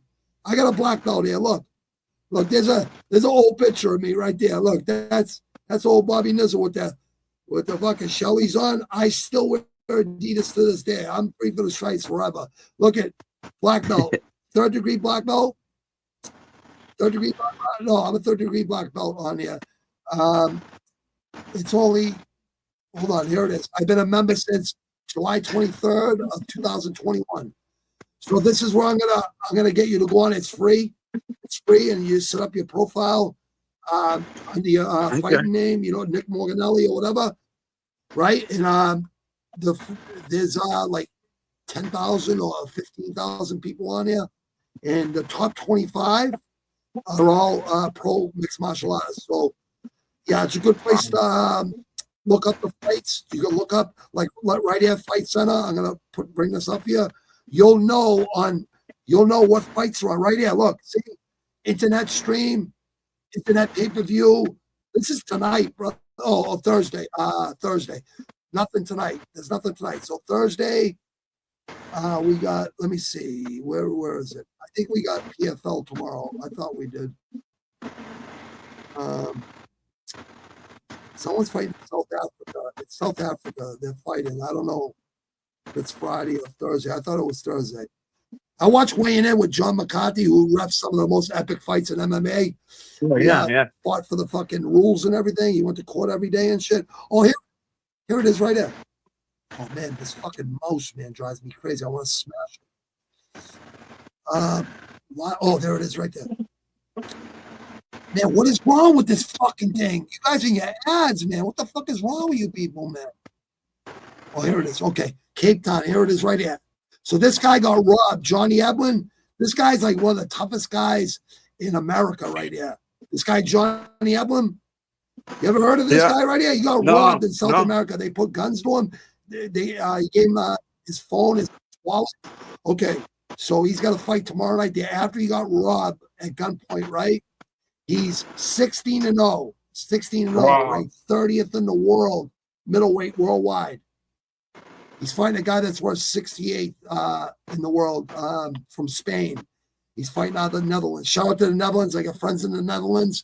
I will be visiting the Netherlands in February. I'll be visiting Thailand in February. I'm going to see my boy Palman out in the Netherlands, and I'm going to be looking at mushroom places out there to expand the business out there and expand it into Thailand too, because everything's legal out there. Yeah, he's a champ. He's a champion right here. This guy, Johnny Eblin, is a savage, dude. Once you get into MMA, dude, you'll never come back. You'll love boxing like you always have. He fights out of American Top Team. It's one of the best gyms. Jack Lambert, he's a billionaire. He put money in the American Top Team when he didn't have to. He's just an MMA fan, a billionaire. He put all this money in this epic gym down in Florida, right? And there's all champions in there training. So, pressure creates diamonds. You were telling me today, Bobby, you're training at a gym. I go, no. He goes, 100 degrees, you're going to go out and train? I go, yeah. I go, if you're going to a small gym and the heat ain't on during the summer, you're in the wrong gym. Because they want you to deal with mental, being hot or cold or whatever. Remember Hagler when he fought Hearns and when he fought Mugabe? I mean, fog was coming off his head because it was fucking Las Vegas. 110 degrees in the ring, with the lights. But at night, sometimes. But when he fought at night, it was like 60 degrees. It was chilly, you know what I mean? But but under the light, yeah, when you see Hagler fight Mugabe and shit with he was like 31 and fucking 0 with 30 knockouts and shit, just like Hearns. When he said he was gonna knock out Hearns, when he's gonna knock out the beast, Hagler's right fucking there. People, I got Hagler, I got Ali, I got fucking John Jones, I got Andre Tippett, I got fucking City of Champions. I got Metallica's first EP. I got Iron Maiden's first EP. I got old school shit here. I'm a Slayer. I'm a fucking Public Enemy, EPMD, fucking Cypress. I gotta put my daughter to bed, Bobby. No, bro, do your thing, brother. I'm sorry, dude. Dude, I'm sorry I'm so long, but thank you, dude. I'm sorry. No, you're very passionate about your stuff. I like it. You're passionate too, brother, and you're a pro fighter too, dude. You're a pro fighter, dude. You need to do this with me, brother. Friday, you want to bang it out again? We'll do it earlier, so that way you don't, or whatever time's good for you. You tell me. Yeah, no, you make the schedule, and I'll just, we'll go from there. Well, what time you get out of work? What time you get out of work? I want to make sure it's not when you're working. 3. Okay, so I'll make it like 5 o'clock or 6 or what's best time for you and your wife? Because I don't want your wife hating. Whatever, Matt. Whatever. I don't know. Whatever's good for you. Whatever's good for you. What's good for you? What's good for you? Because I don't know. Right, I don't know. Just call me later on, or text me later, or call me later, or whatever, or tomorrow. Just tell me what time is good for you Friday, and we'll do it at that time. Don't worry about it. Don't worry about me. All right. I want to have you on, so we'll do it when you can come on. Thank you. I appreciate this. No, thank you, Nick. Thank you, brother. You're such a good man, brother. I love you, brother. Nothing but love, brother. It's always been love. You know that. Yeah, I know. Nick, I know Nick's the real deal. He's a tough fucking kid, and I'm fucking very proud of you for raising your kids, bro. Because a lot of men don't do it. You have, I have, and I'm honored to have you on here with me, brother. I really am, brother. I appreciate it. Thank you, Bobby. Thank you. That means a lot to me, man. It means a lot to me from you, brother. I love the respect and the chemistry's there. Go do your thing. Peace to your kids. Love to your kids and your family and your wife, brother. I'll talk to you later. All right. I'll get you. Peace. Love, brother. Peace. Yeah, Nick's good people. Really good man. Really good man. Chris Gray, I'm going to read your comments right now. I'm sorry. I didn't mean I just wanted to do that with him to go through this. So he get used to it. You know what I mean? That's all. Gosh, I've been selling it for 15 a pint. Listen, Crystal Miller, it goes for a lot more than that. For organic honey, a lot more. Ask Aunt Williams, how much does organic honey go? When you go into supermarkets, you're not getting real honey all the time. It might taste like it, but they're adding shit to that. That's fucking horrible for you. Like, the more and more I look into food, I'm like, I only eat 2 times a day. I'm still a heavyweight. Like, I'll never eat more than 2 meals a day, unless it's like a Saturday or a Sunday. Even then, I'm not gorging because I know how quick. Granted, I've been with my girl 33 years ago. Wow. I've been with my wife since 1992, and I married her in 2001, bro. So we got coming up on 34 years. So you're right there with me, Ann, and he's been with his wife for 18 or 19 years, my man Nick. So yeah, Nick's brother was a pro fighter. He just lost his brother a couple months ago. I'm sorry for your loss, Nick. I think I said it on Facebook, but I'm not always on social media, people. Don't take it personal. It's not personal. I don't go on social media and argue with people all day. People on there arguing with each other all day. I can't deal with that shit. I'll say, just meet me and let's fight, motherfuckers. Or you want to go to war, we'll go to fucking war. I cannot fucking deal with fucking wannabe tough guys. I cannot fucking deal with that shit. It's just old school. I'm old school. I always say adults only. If you're easily offended, or I'm not trying to offend nobody. I'm just not politically correct. I love America, but I also love every other country. I love Russia. I got Russian friends. I got Chinese friends. I love all of them, man. I just don't agree with socialism or socialism countries or communism. I believe in fucking democracy and fucking freedom. I'm grateful my ancestors came here. They were savages, our ancestors. They came to America.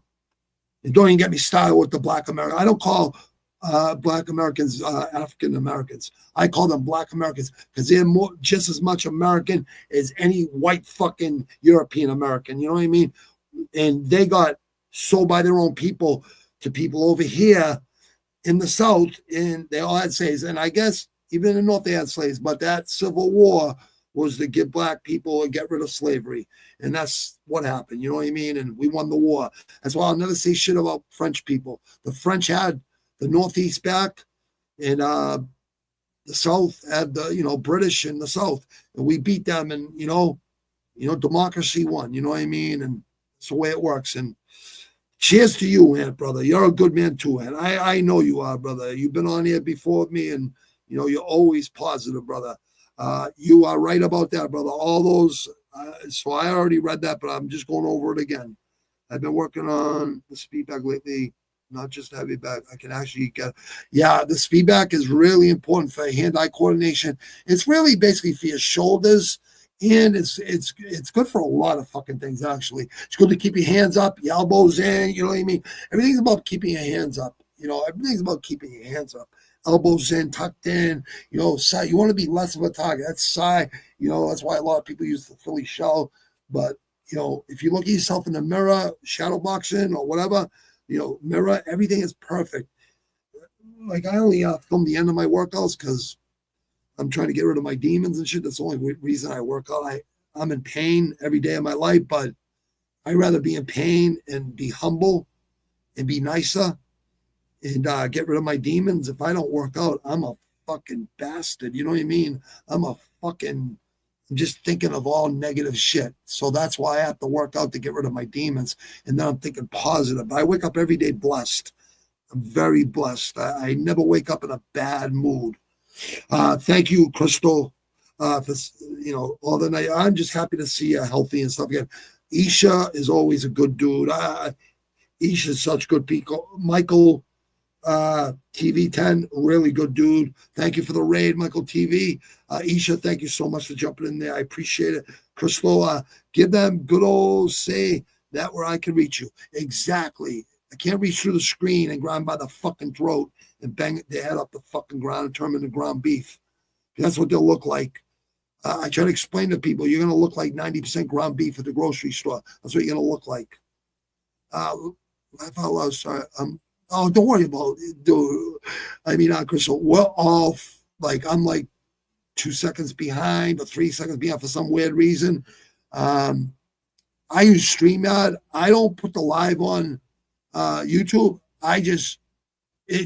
You're allowed to go to, whatever platform.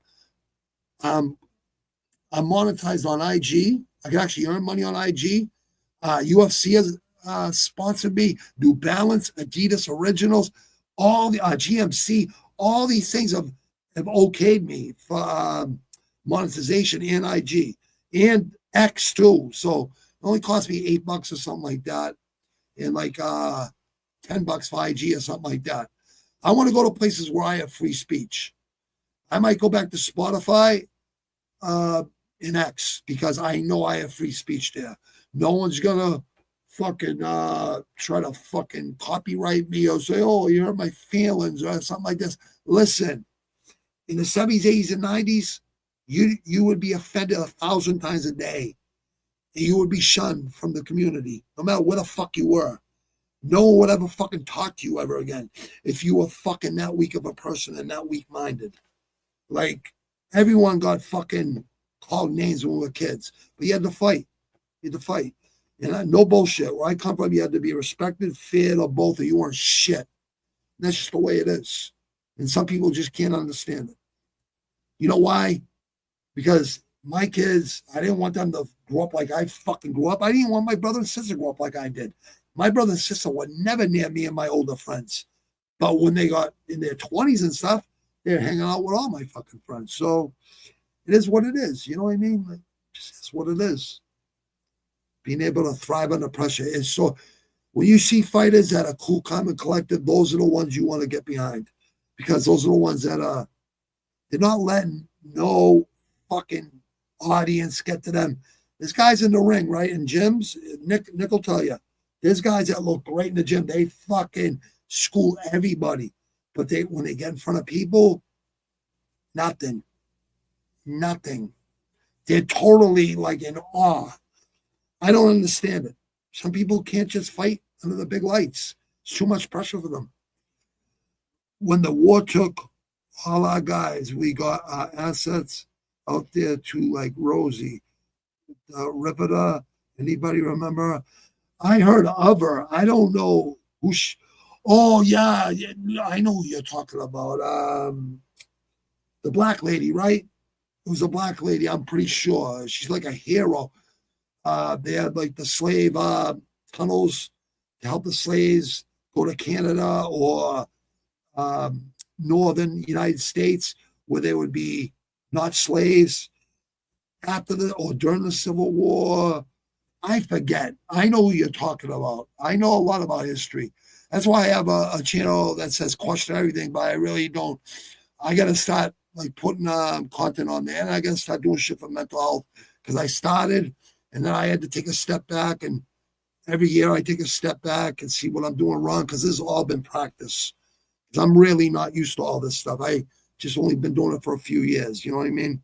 But one thing about me, right? All this time I haven't been getting paid to do this, but I've always showed up. You know what I mean? And I call when Bo Nickel was going to get knocked out. I call when DP, whatever his name is, was going to beat Bilal, remember my shades, Muhammad. I called all those fights right. I called almost every boxing fight right. It's like, I know I'm making people money. Underdog City. Chris Gray, it's always good to see you, brother. Call me, Chris. Call me. I haven't been on IG and shit. I ain't even been looking on. Like, it's not personal. I just don't go on social media. Like, I'm not trying to be an influencer and a fucking a TikToker or a fucking. There's nothing wrong with it. I'm just saying, myself, I'm trying to build a multi-million-dollar business with a few other people. You know what I mean? But if they don't want to do it, I'll do it my fucking self. They don't want to make a lot. They want a huge envelope every fucking month. I'll do it myself. It's no big deal. Usyk by late round TKO.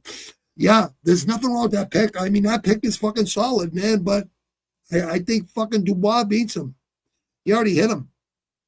I'm glad you guys, Chris, I know you and Chris are close. You guys all jumped into the Savage Room one night, and we've all been friends since. You know what I mean? Chris Gray, I've had you on.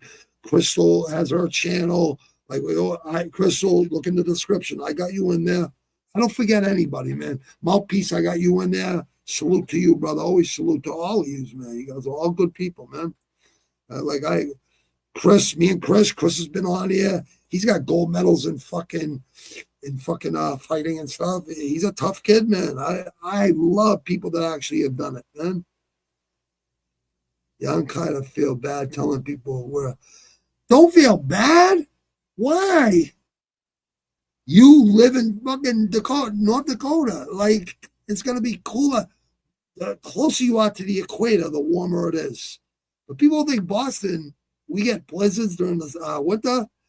We get a little bit of spring. We get heat waves, and then we get fucking fall for a week or two, and then we go right into winter. Or we go into winter a little bit later. You know what I mean? But we can adapt to anything. That's why I say Northeast peace. Joe Rogan and someone else said it on Joe Rogan Podcast, said white guys and black and Latino and Asians and all the different cultures in Massachusetts.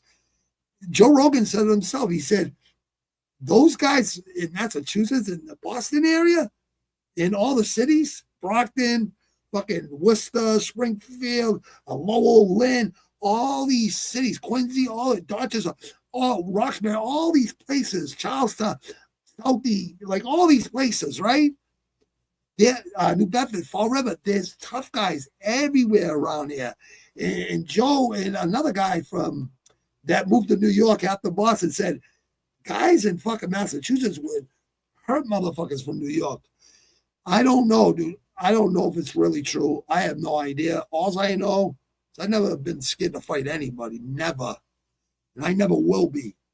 It's something like you're just born with, and it's the way, you know, we were products of our environment. The ones that smartened the fuck up. I smartened up a long time ago when my daughter was born. It took me about 4 years, slowly, baby steps, without selling my soul. And then I had to go to do the 3 months for the union. My daughter thought I was in Pittsburgh fucking doing a tunnel out there.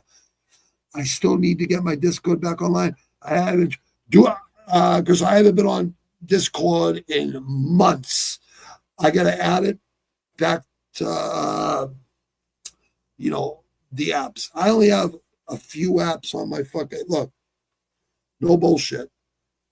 This is how many apps I got on my phone. Look, my son he goes like this. He's got about fucking 100 fucking apps. Look, that's all I got. It's too fucking bright, right? Let me see if I can. That's it. I don't know if you guys can see it. I got a bunch of lights in there, but I just like the red or the green. But all right. I got like this one. This one's like phone and texts and stuff, and Messenger, iMovie, Spotify creators. Like they offered me a fucking video podcast, so I might start doing the video. I did the audio for like a year.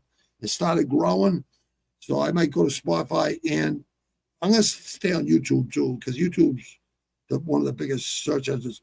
So the wallet, settings, contacts, FaceTime, text messages, and phone calls, right? Then I have the fucking then I have what's it called, notes, right? Because I always write down notes and stuff when I have ideas, because I'm writing my third album. I got most of the songs written. I did most of the beats. It'll be out soon, really soon. I'm not rushing it though.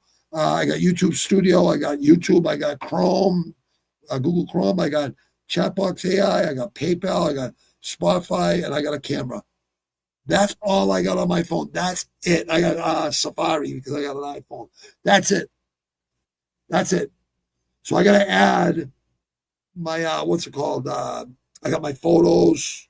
I got what's it called on here too? The App Store, and I got the clock, the world clock, and timers and stuff like that. I don't have a million fucking apps. I use apps that are gonna help me. I don't even use AI for this shit. Nothing is scripted here. It's not for me to even write descriptions and shit. Not the descriptions. The title. It's just like, I just want people to see the fucking brand, Integrated 617. And you'll understand why I call it Integrated if you ask me. You know what I mean? I'll tell you why. But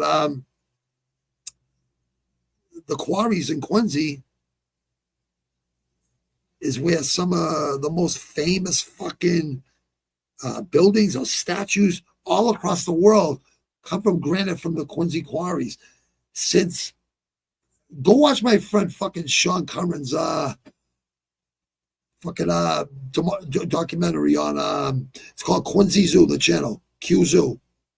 Go watch the documentary on the quarries, the West Quincy quarries.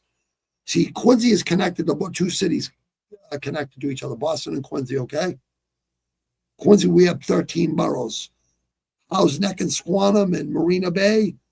It's where like all the politicians retire to from Boston and Quincy. But we have 13 boroughs.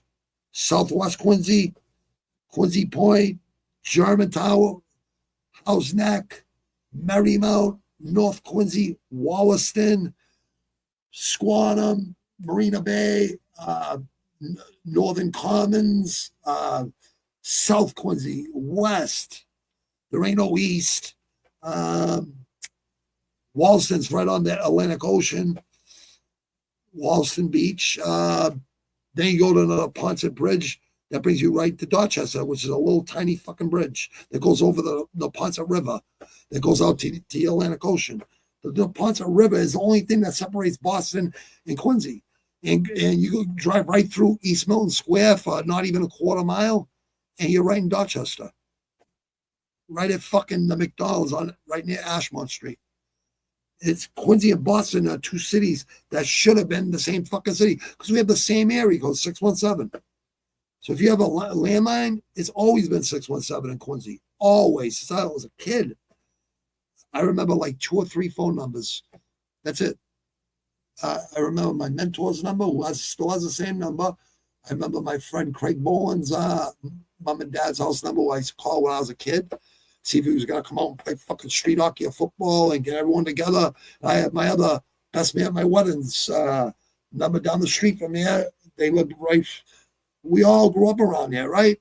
And then I moved to the fucking hood when I was fucking 11, 12 years old. So, yeah, the city is a city, man. It's different boroughs, man. And Boston got like 11 boroughs or 12 boroughs.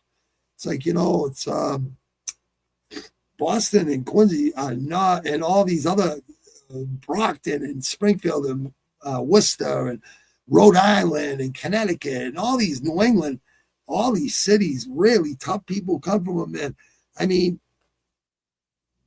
when you got to go to blizzards and heat waves, you can adapt to fucking anything. Nothing scares me. During Hurricane Gloria, we were teenage. We're in the middle of Kincaid Park where we sold drugs.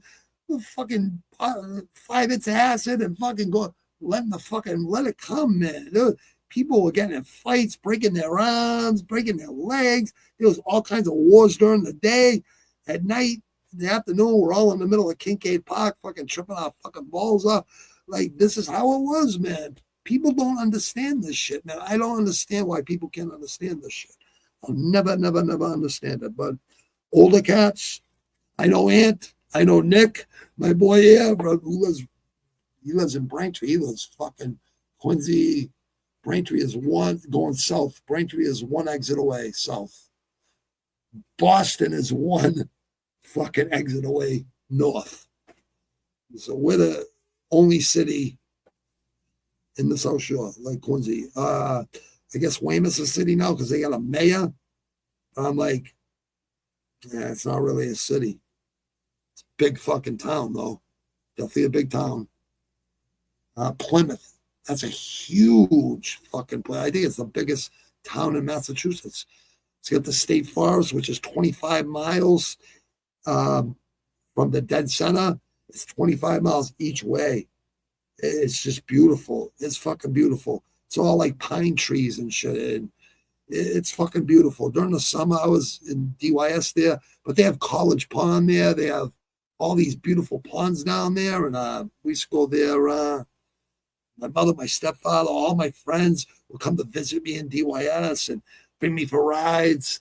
In their cars, we'd fucking do like 120 miles, 80 miles, 120 miles through the state forest and shit. And I'm like, fucking, I'm going to die on my fucking day fucking furlough. You know what I mean? But like I said, I always come back with 15. I'd hide them under a rock until the next week. You know what I mean? And And all my friends would come and see me too. It was cool, man. Like, I come out of there like 200 fucking 25, 230 pounds jacked, just lifting weights and running.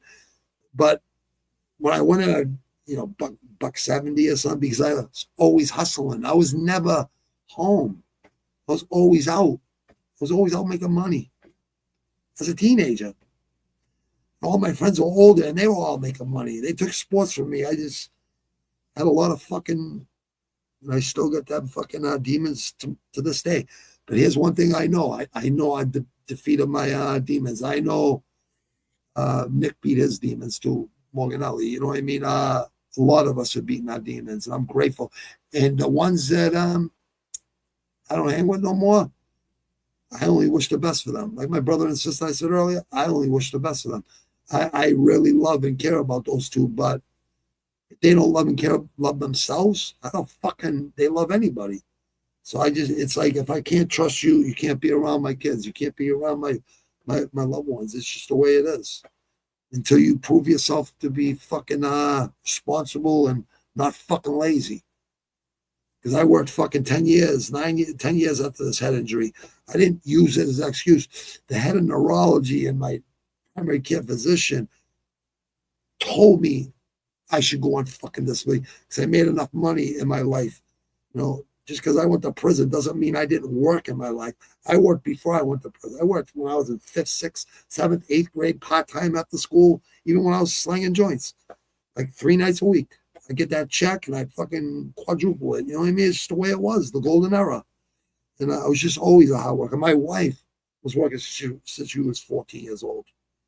And that's all. She's been crossing kids for almost 30 years now. She has 2 years of sick time that she's never used because she'll get more on her fucking her retirement like that. But the kids love her because she shows up every fucking day. She does not make excuses. And my kids, both of them, my daughter's killing it in life. She'll be 31 in October. My son, he'll be 21 April. He's internship for the Boston Celtics. I mean, he's killing it in life. He's going on his 3rd year now. I got 1 more year, 2 more years till my son is less. And once he's figures out what he wants to do, he could probably have this place right here, fucking next door here for fucking for 6 months or something until he finds a fucking house or something, because he'll be working for the Celtics or something as a talent or a fucking or he's gonna be like a thing for players or whatever, like an agent. He's doing something like that. But anyways, thank you all of you people for jumping in. I appreciate all of you. Nick is good, fucking people, tough kid. Trust me, very tough. I'm telling you right now, a lot of tough people come from him, man. And he's got a pro record, man. He's a tough kid. I see him sparring all the time. Tough kid. His father, his brother, rest in peace, man. I really didn't have no idea. I thought his brother died years ago. He just died recently. I felt horrible. I had no fucking idea. But his brother was a really tough kid. He was like my trainer's fucking son, Sig. He was Golden Glove champ, junior Olympic champ, heavyweight. You know what I mean? So nothing but love to these people, man. And to my man Nick. Nick's very respectful, and I respect him. You know what I mean? Because he shows respect. I'm always going to show someone respect that shows me respect. Because like here, you got to kind of earn your respect. Not kind of. You have to earn your respect.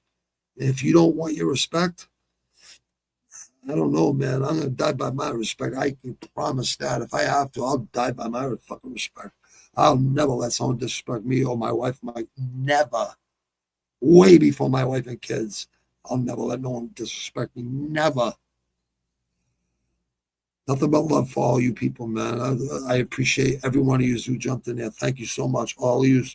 We'll be back on again Friday. We will be back on again to do mental health, and I will be on to do the Sanog podcast with retired members from here, with guys from the Bronx and New York, real motherfuckers, and guys from from here that I still like. You know what I mean? Unfortunately, they work for a fucking piece of shit rat from the feds, honestly. Some people can't hack it with the feds. You know what I mean? I wasn't going to go against my fucking, I wasn't going to go against my, my business manager who's a dear friend. You know, I wasn't going to go against him because it was all lies. I would never, ever, ever fucking allow that to happen in a million fucking years. In a million years, I would never go against the people I care about. Never. Never. It's just the way it is. And I go, I don't know who's telling you this shit, but you guys have been taken for a long ride, man. And it's pretty fucking sad, man. It really is. It's really fucking sad that people would fucking actually do that. But what are you going to do? Guy got 70 fucking months. And his wife passed the bar exam.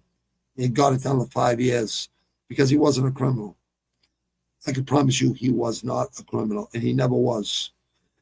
And I tried to tell the feds, I go, we're the ones that were the problems on it.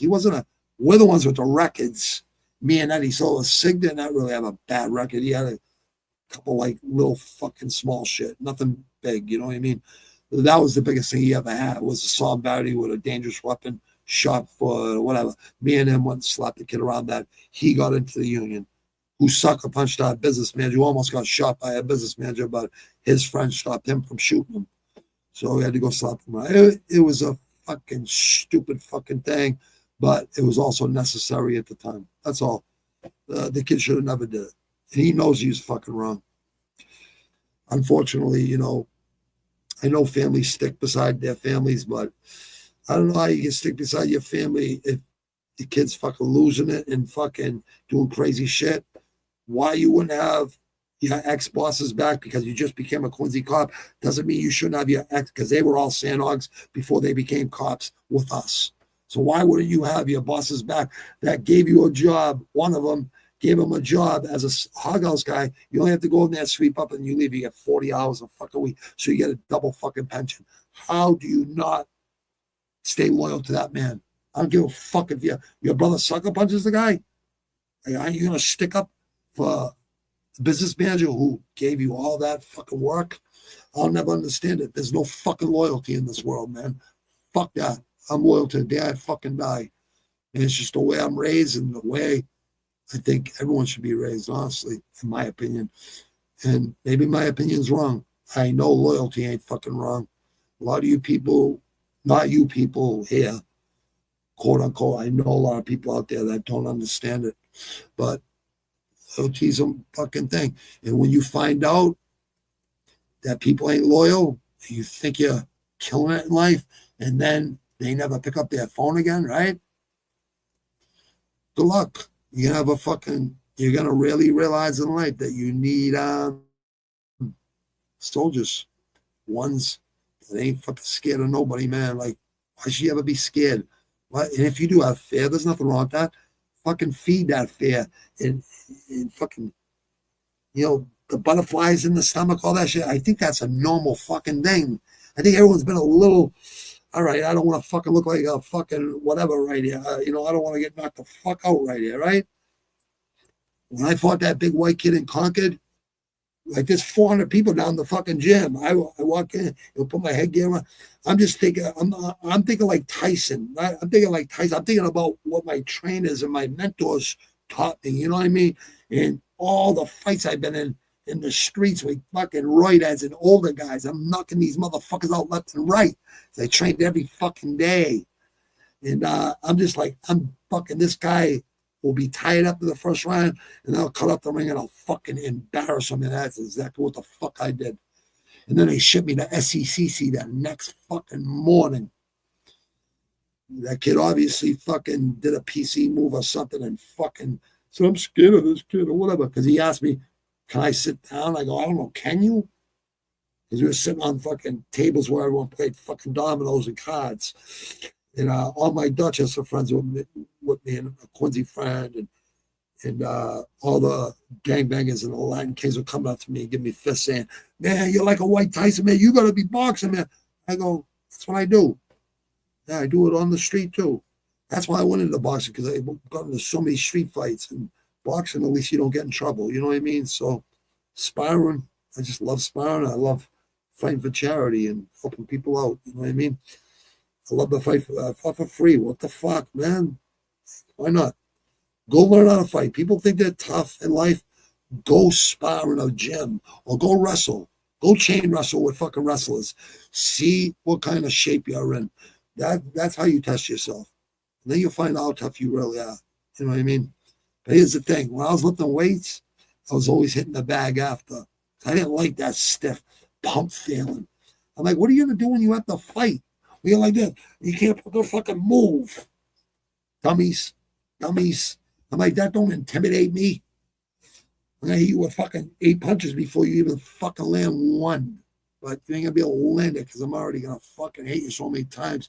You're fucking like Nick said, he was discombobulated. You know what I mean? Some people can fucking handle it and not fold. And that's why certain fighters, like when they meet resistance, they fold. And we all know who they are. You know what I mean? Happens a lot. With that main card, Usyk versus Dubois. Dubois used to fold, but then he realized that he could really hang in there. And I think his trainer taught him that, or people around him taught him that. Said, hey, you could do it. You could do it. That's all you got to do. So you just got to hang in there, man. You got to train hard. You have to train hard, people. You have to train hard. And you can't be working. If you want to be a fucking... I'm not saying it can't be done. There is no can't. Marvin Hagler did it. He had to work and fight. He fought 50 fucking fights before he even got a shot at the title. That's fucking unheard of. That's ridiculous. But politicians from up here called Vegas and said, you don't put this kid in a fucking championship fight, well, you guys are going to have no fights. We're going to fucking come down on you. And they had, Bob Arum had to fucking put him in there. And yeah, he won the fucking title. He actually, when he won the title, he got beers thrown on him, all kinds of shit in England. But the England fans, he never held it against the England fans. They were just drinking and, you know, and the guy who had the belt, I forget his fucking name, it's at the tip of my tongue. He said he'd never lose to a black man. That's a bad thing to say to a guy like Marvin Hagler. Because Marvin Hagler embarrassed that dude in 3 rounds. So, yeah, go look it up, man. Go watch it. You'll find it right on fucking... you find it on YouTube. I watched it when I was a kid. 8, 9 years old, 10 years old, you know. I was born in 71, so I missed the Ali fucking thing. I seen Ali fight on Wide World of Sports and stuff like that. He's the greatest. He's way up there because what he did outside the ring and inside the ring. He fought the American government, which is almost like suicide but not with Ali. Ali didn't give a fuck, and neither did Jack Johnson, and neither did Mike Tyson, neither did a lot of motherfuckers, you know, neither do I. I love America, and I would definitely fight for America. I tried to go in the Marines. They know it. You know what I mean? They know it. It's documented. My shit's public record. I tell people all the time, you know, fuck, it's not hard to fucking look up. It's not hard to look up. But nothing but love. Thank you, people. We'll see you guys Friday, all right? And everyone I said I'd get in touch with, I will get in touch with you. By tomorrow, the latest. It's starting to get late now, but yeah, because I got some things to do early in the morning. But I will be around tomorrow and Friday. We'll figure something out, and we'll get that going because I got to get the Sandhogs thing going. I got a lot of things I got to get going. I'm going to do a documentary on the Sandhogs because people don't know what Sandhogs are, teleworkers are. And I believe it is the hottest job in America. Next to maybe being the president. I'm talking about physically hottest work in America. Next, right up there would be iron workers and laborers. And, you know, laborers too. Hard work. It's hard work. It's not easy. Nothing is easy. Building fucking infrastructure is not fucking easy. But it's great fucking money. And it's a great brotherhood. And it's camaraderie. And we had that until this little clown fucking ruined it all, you know. He thinks he's a gangster and his buddies are gangsters. They're the farthest thing from it. When we were growing up, they were nothing. They know it I fucking know it, and everyone else fucking knows it. And I've already fucking said it right to their fucking faces. They went fucking, I ain't saying nothing. You know what? Because you got the fucking pussies. They know it. I fucking know. A lot of other people know it too. And the truth's going to come out because you can only hide, only fake it for so fucking long. Good luck, because the truth will come out. I'm going to put the feds down too. Fuck them too. All because of a fucking prosecutor's ego. It's pretty fucking sad, man. But nothing but love. Johnny Eblin, Arun Fee out there, brother. South Africa. America is the most dangerous fucking country in the world. We have more crime, more prisons, more guns than any other fucking country on the fucking planet. So when you say Americans are scared to go to other countries, I'm not scared to go to other countries. I'm going to be living I'm going to be visiting other countries all the fucking time. I've already been to other countries. I'm not scared of fucking shit. Never. You'll never see me scared anywhere. But I'll never go to a communist fucking country. So I'm good. Fucking gangs or whatever the fuck want to come up to me. Good luck. I tried before. They never did shit to me in prison. They were friends with me in prison. Who wants to find a guy that trains 3 times a day? You know what I mean? Not just lifting weights and shit. Body training and fucking, shadow boxing every day. Everything is perfect. Like, Marvin Hagler fucking instilled that in my mind. And my trainers instilled that in my mind. Bobby, you are so much fucking better than all these guys that train and like you can do so much. You can be the heavyweight champion. And it's like shoulda, woulda, coulda. You know what I mean? But I wish I would have listened to my trainers. I just love the training all week, and I love partying with my friends on the weekend. The weekend warrior, you know what I mean? But I loved the training. I loved it. I need to sweat every day so I could be humble and try to be nice to everybody. Kill people with kindness. People come in there talking shit, put them on timeout. Treat them like children, because that's what the fuck they're doing. They're acting like children. But they want to come in and talk good. Like, people know I'm always going to give people their respect because they actually deserve their respect in there. I know all these people. I've talked to them all, man. They're all good people. I can't say nothing bad about any of these people, any of them.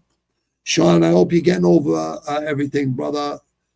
Time heals all wounds, brother. I hope you're getting, I hope things are getting better for you, dude. I didn't know what you were talking about, dude, but you can always ask me, for any advice. I'm always here for you, Sean. You're a good kid, Sean. But yeah, time heals all wounds, brother. It really does. I know it hurts and shit, but time heals all wounds, brother. And there's many more women on this planet than there are men, all right? There's good women out there. Just, you ain't going to find them at a bar. Maybe you will. Maybe you will. There are some good women that go to bars. My wife used to go to bars, but very fucking responsible, my wife, and very disciplined. So I knew she wasn't a hoe growing up. So it just happened. You know what I mean? I was very lucky. I asked God for an angel, and God gave me an angel. And that's just the truth. Nothing but love to all these, man. Peace. Savage Ink Picks will be Friday, and I got my new co-host, the guy that actually fought and is local, and we actually know each other, went to the same gym together.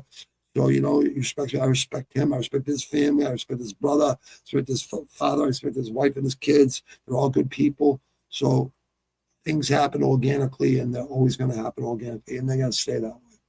And nothing but love. We're preaching passion about fighting. Saturday morning, I do LWC, Muay Thai. I commentate that. I'm going to be commentating UFC because a lot of people ain't doing UFC no more. I'm sick of these. I'm not sick of it because everyone has a right to create. You know what I mean? But if you haven't fought in your life, you're going to talk shit about fucking John Jones and pro mixed martial artists. Like, you better hope you don't run into those people in the elevator someday. It's a small fucking world out there, man. I'm telling you right now, I'm not saying nothing about nobody. All I'm saying is I ain't scared of shit. And you can try me if you want to try. I promise you, you will be humbled. The younger generation, even the older ones that think they're fucking tough. I can't fucking stand it when people fucking act like that, man. And half the people that talk that shit are bots. They're not even people. They're bots from fucking Iran, Russia, China, even India. A lot of scam calls come from India. And I love India. And I love Iranians. Iranians are fucking great fucking people. They don't even like their governments. And Chinese over here love America. Russians, they love Russia. And I understand why they love it. I'm just like, how do you deal with the fucking communism? I just don't understand it. But it's all propaganda. It's all propaganda. You know, we're the bad guys. We're the bad guys. We're the bad guys because we're a superpower. That makes us the bad guys. Listen, if you got to kill people to save 1 million fucking people a year later, I mean, that's why we have CIA. That's why we have the feds. We need all these. I don't hate the feds that, fucking,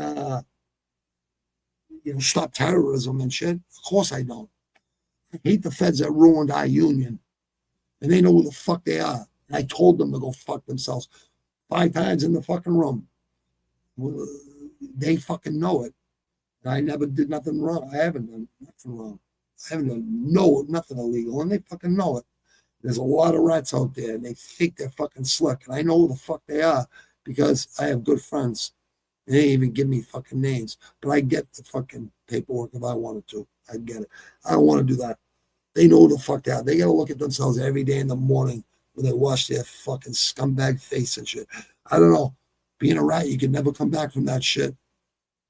As an adult fucking man, you can never come back from that shit, man. So think what you want to think, motherfuckers out there, but real motherfuckers know. Real motherfuckers know out there. And if you don't, I'm sorry, man. Do your homework. That's what we used to have to do. We used to have to do our homework. I would call people, oh, you know this guy?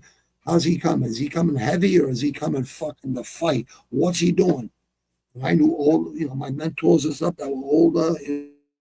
I had information. You know what I mean? So that's called the 411. We used to call 411 on our phones for fucking information to get a phone number. I had to remember 100 phone numbers in my fucking head back in the 80s and 70s.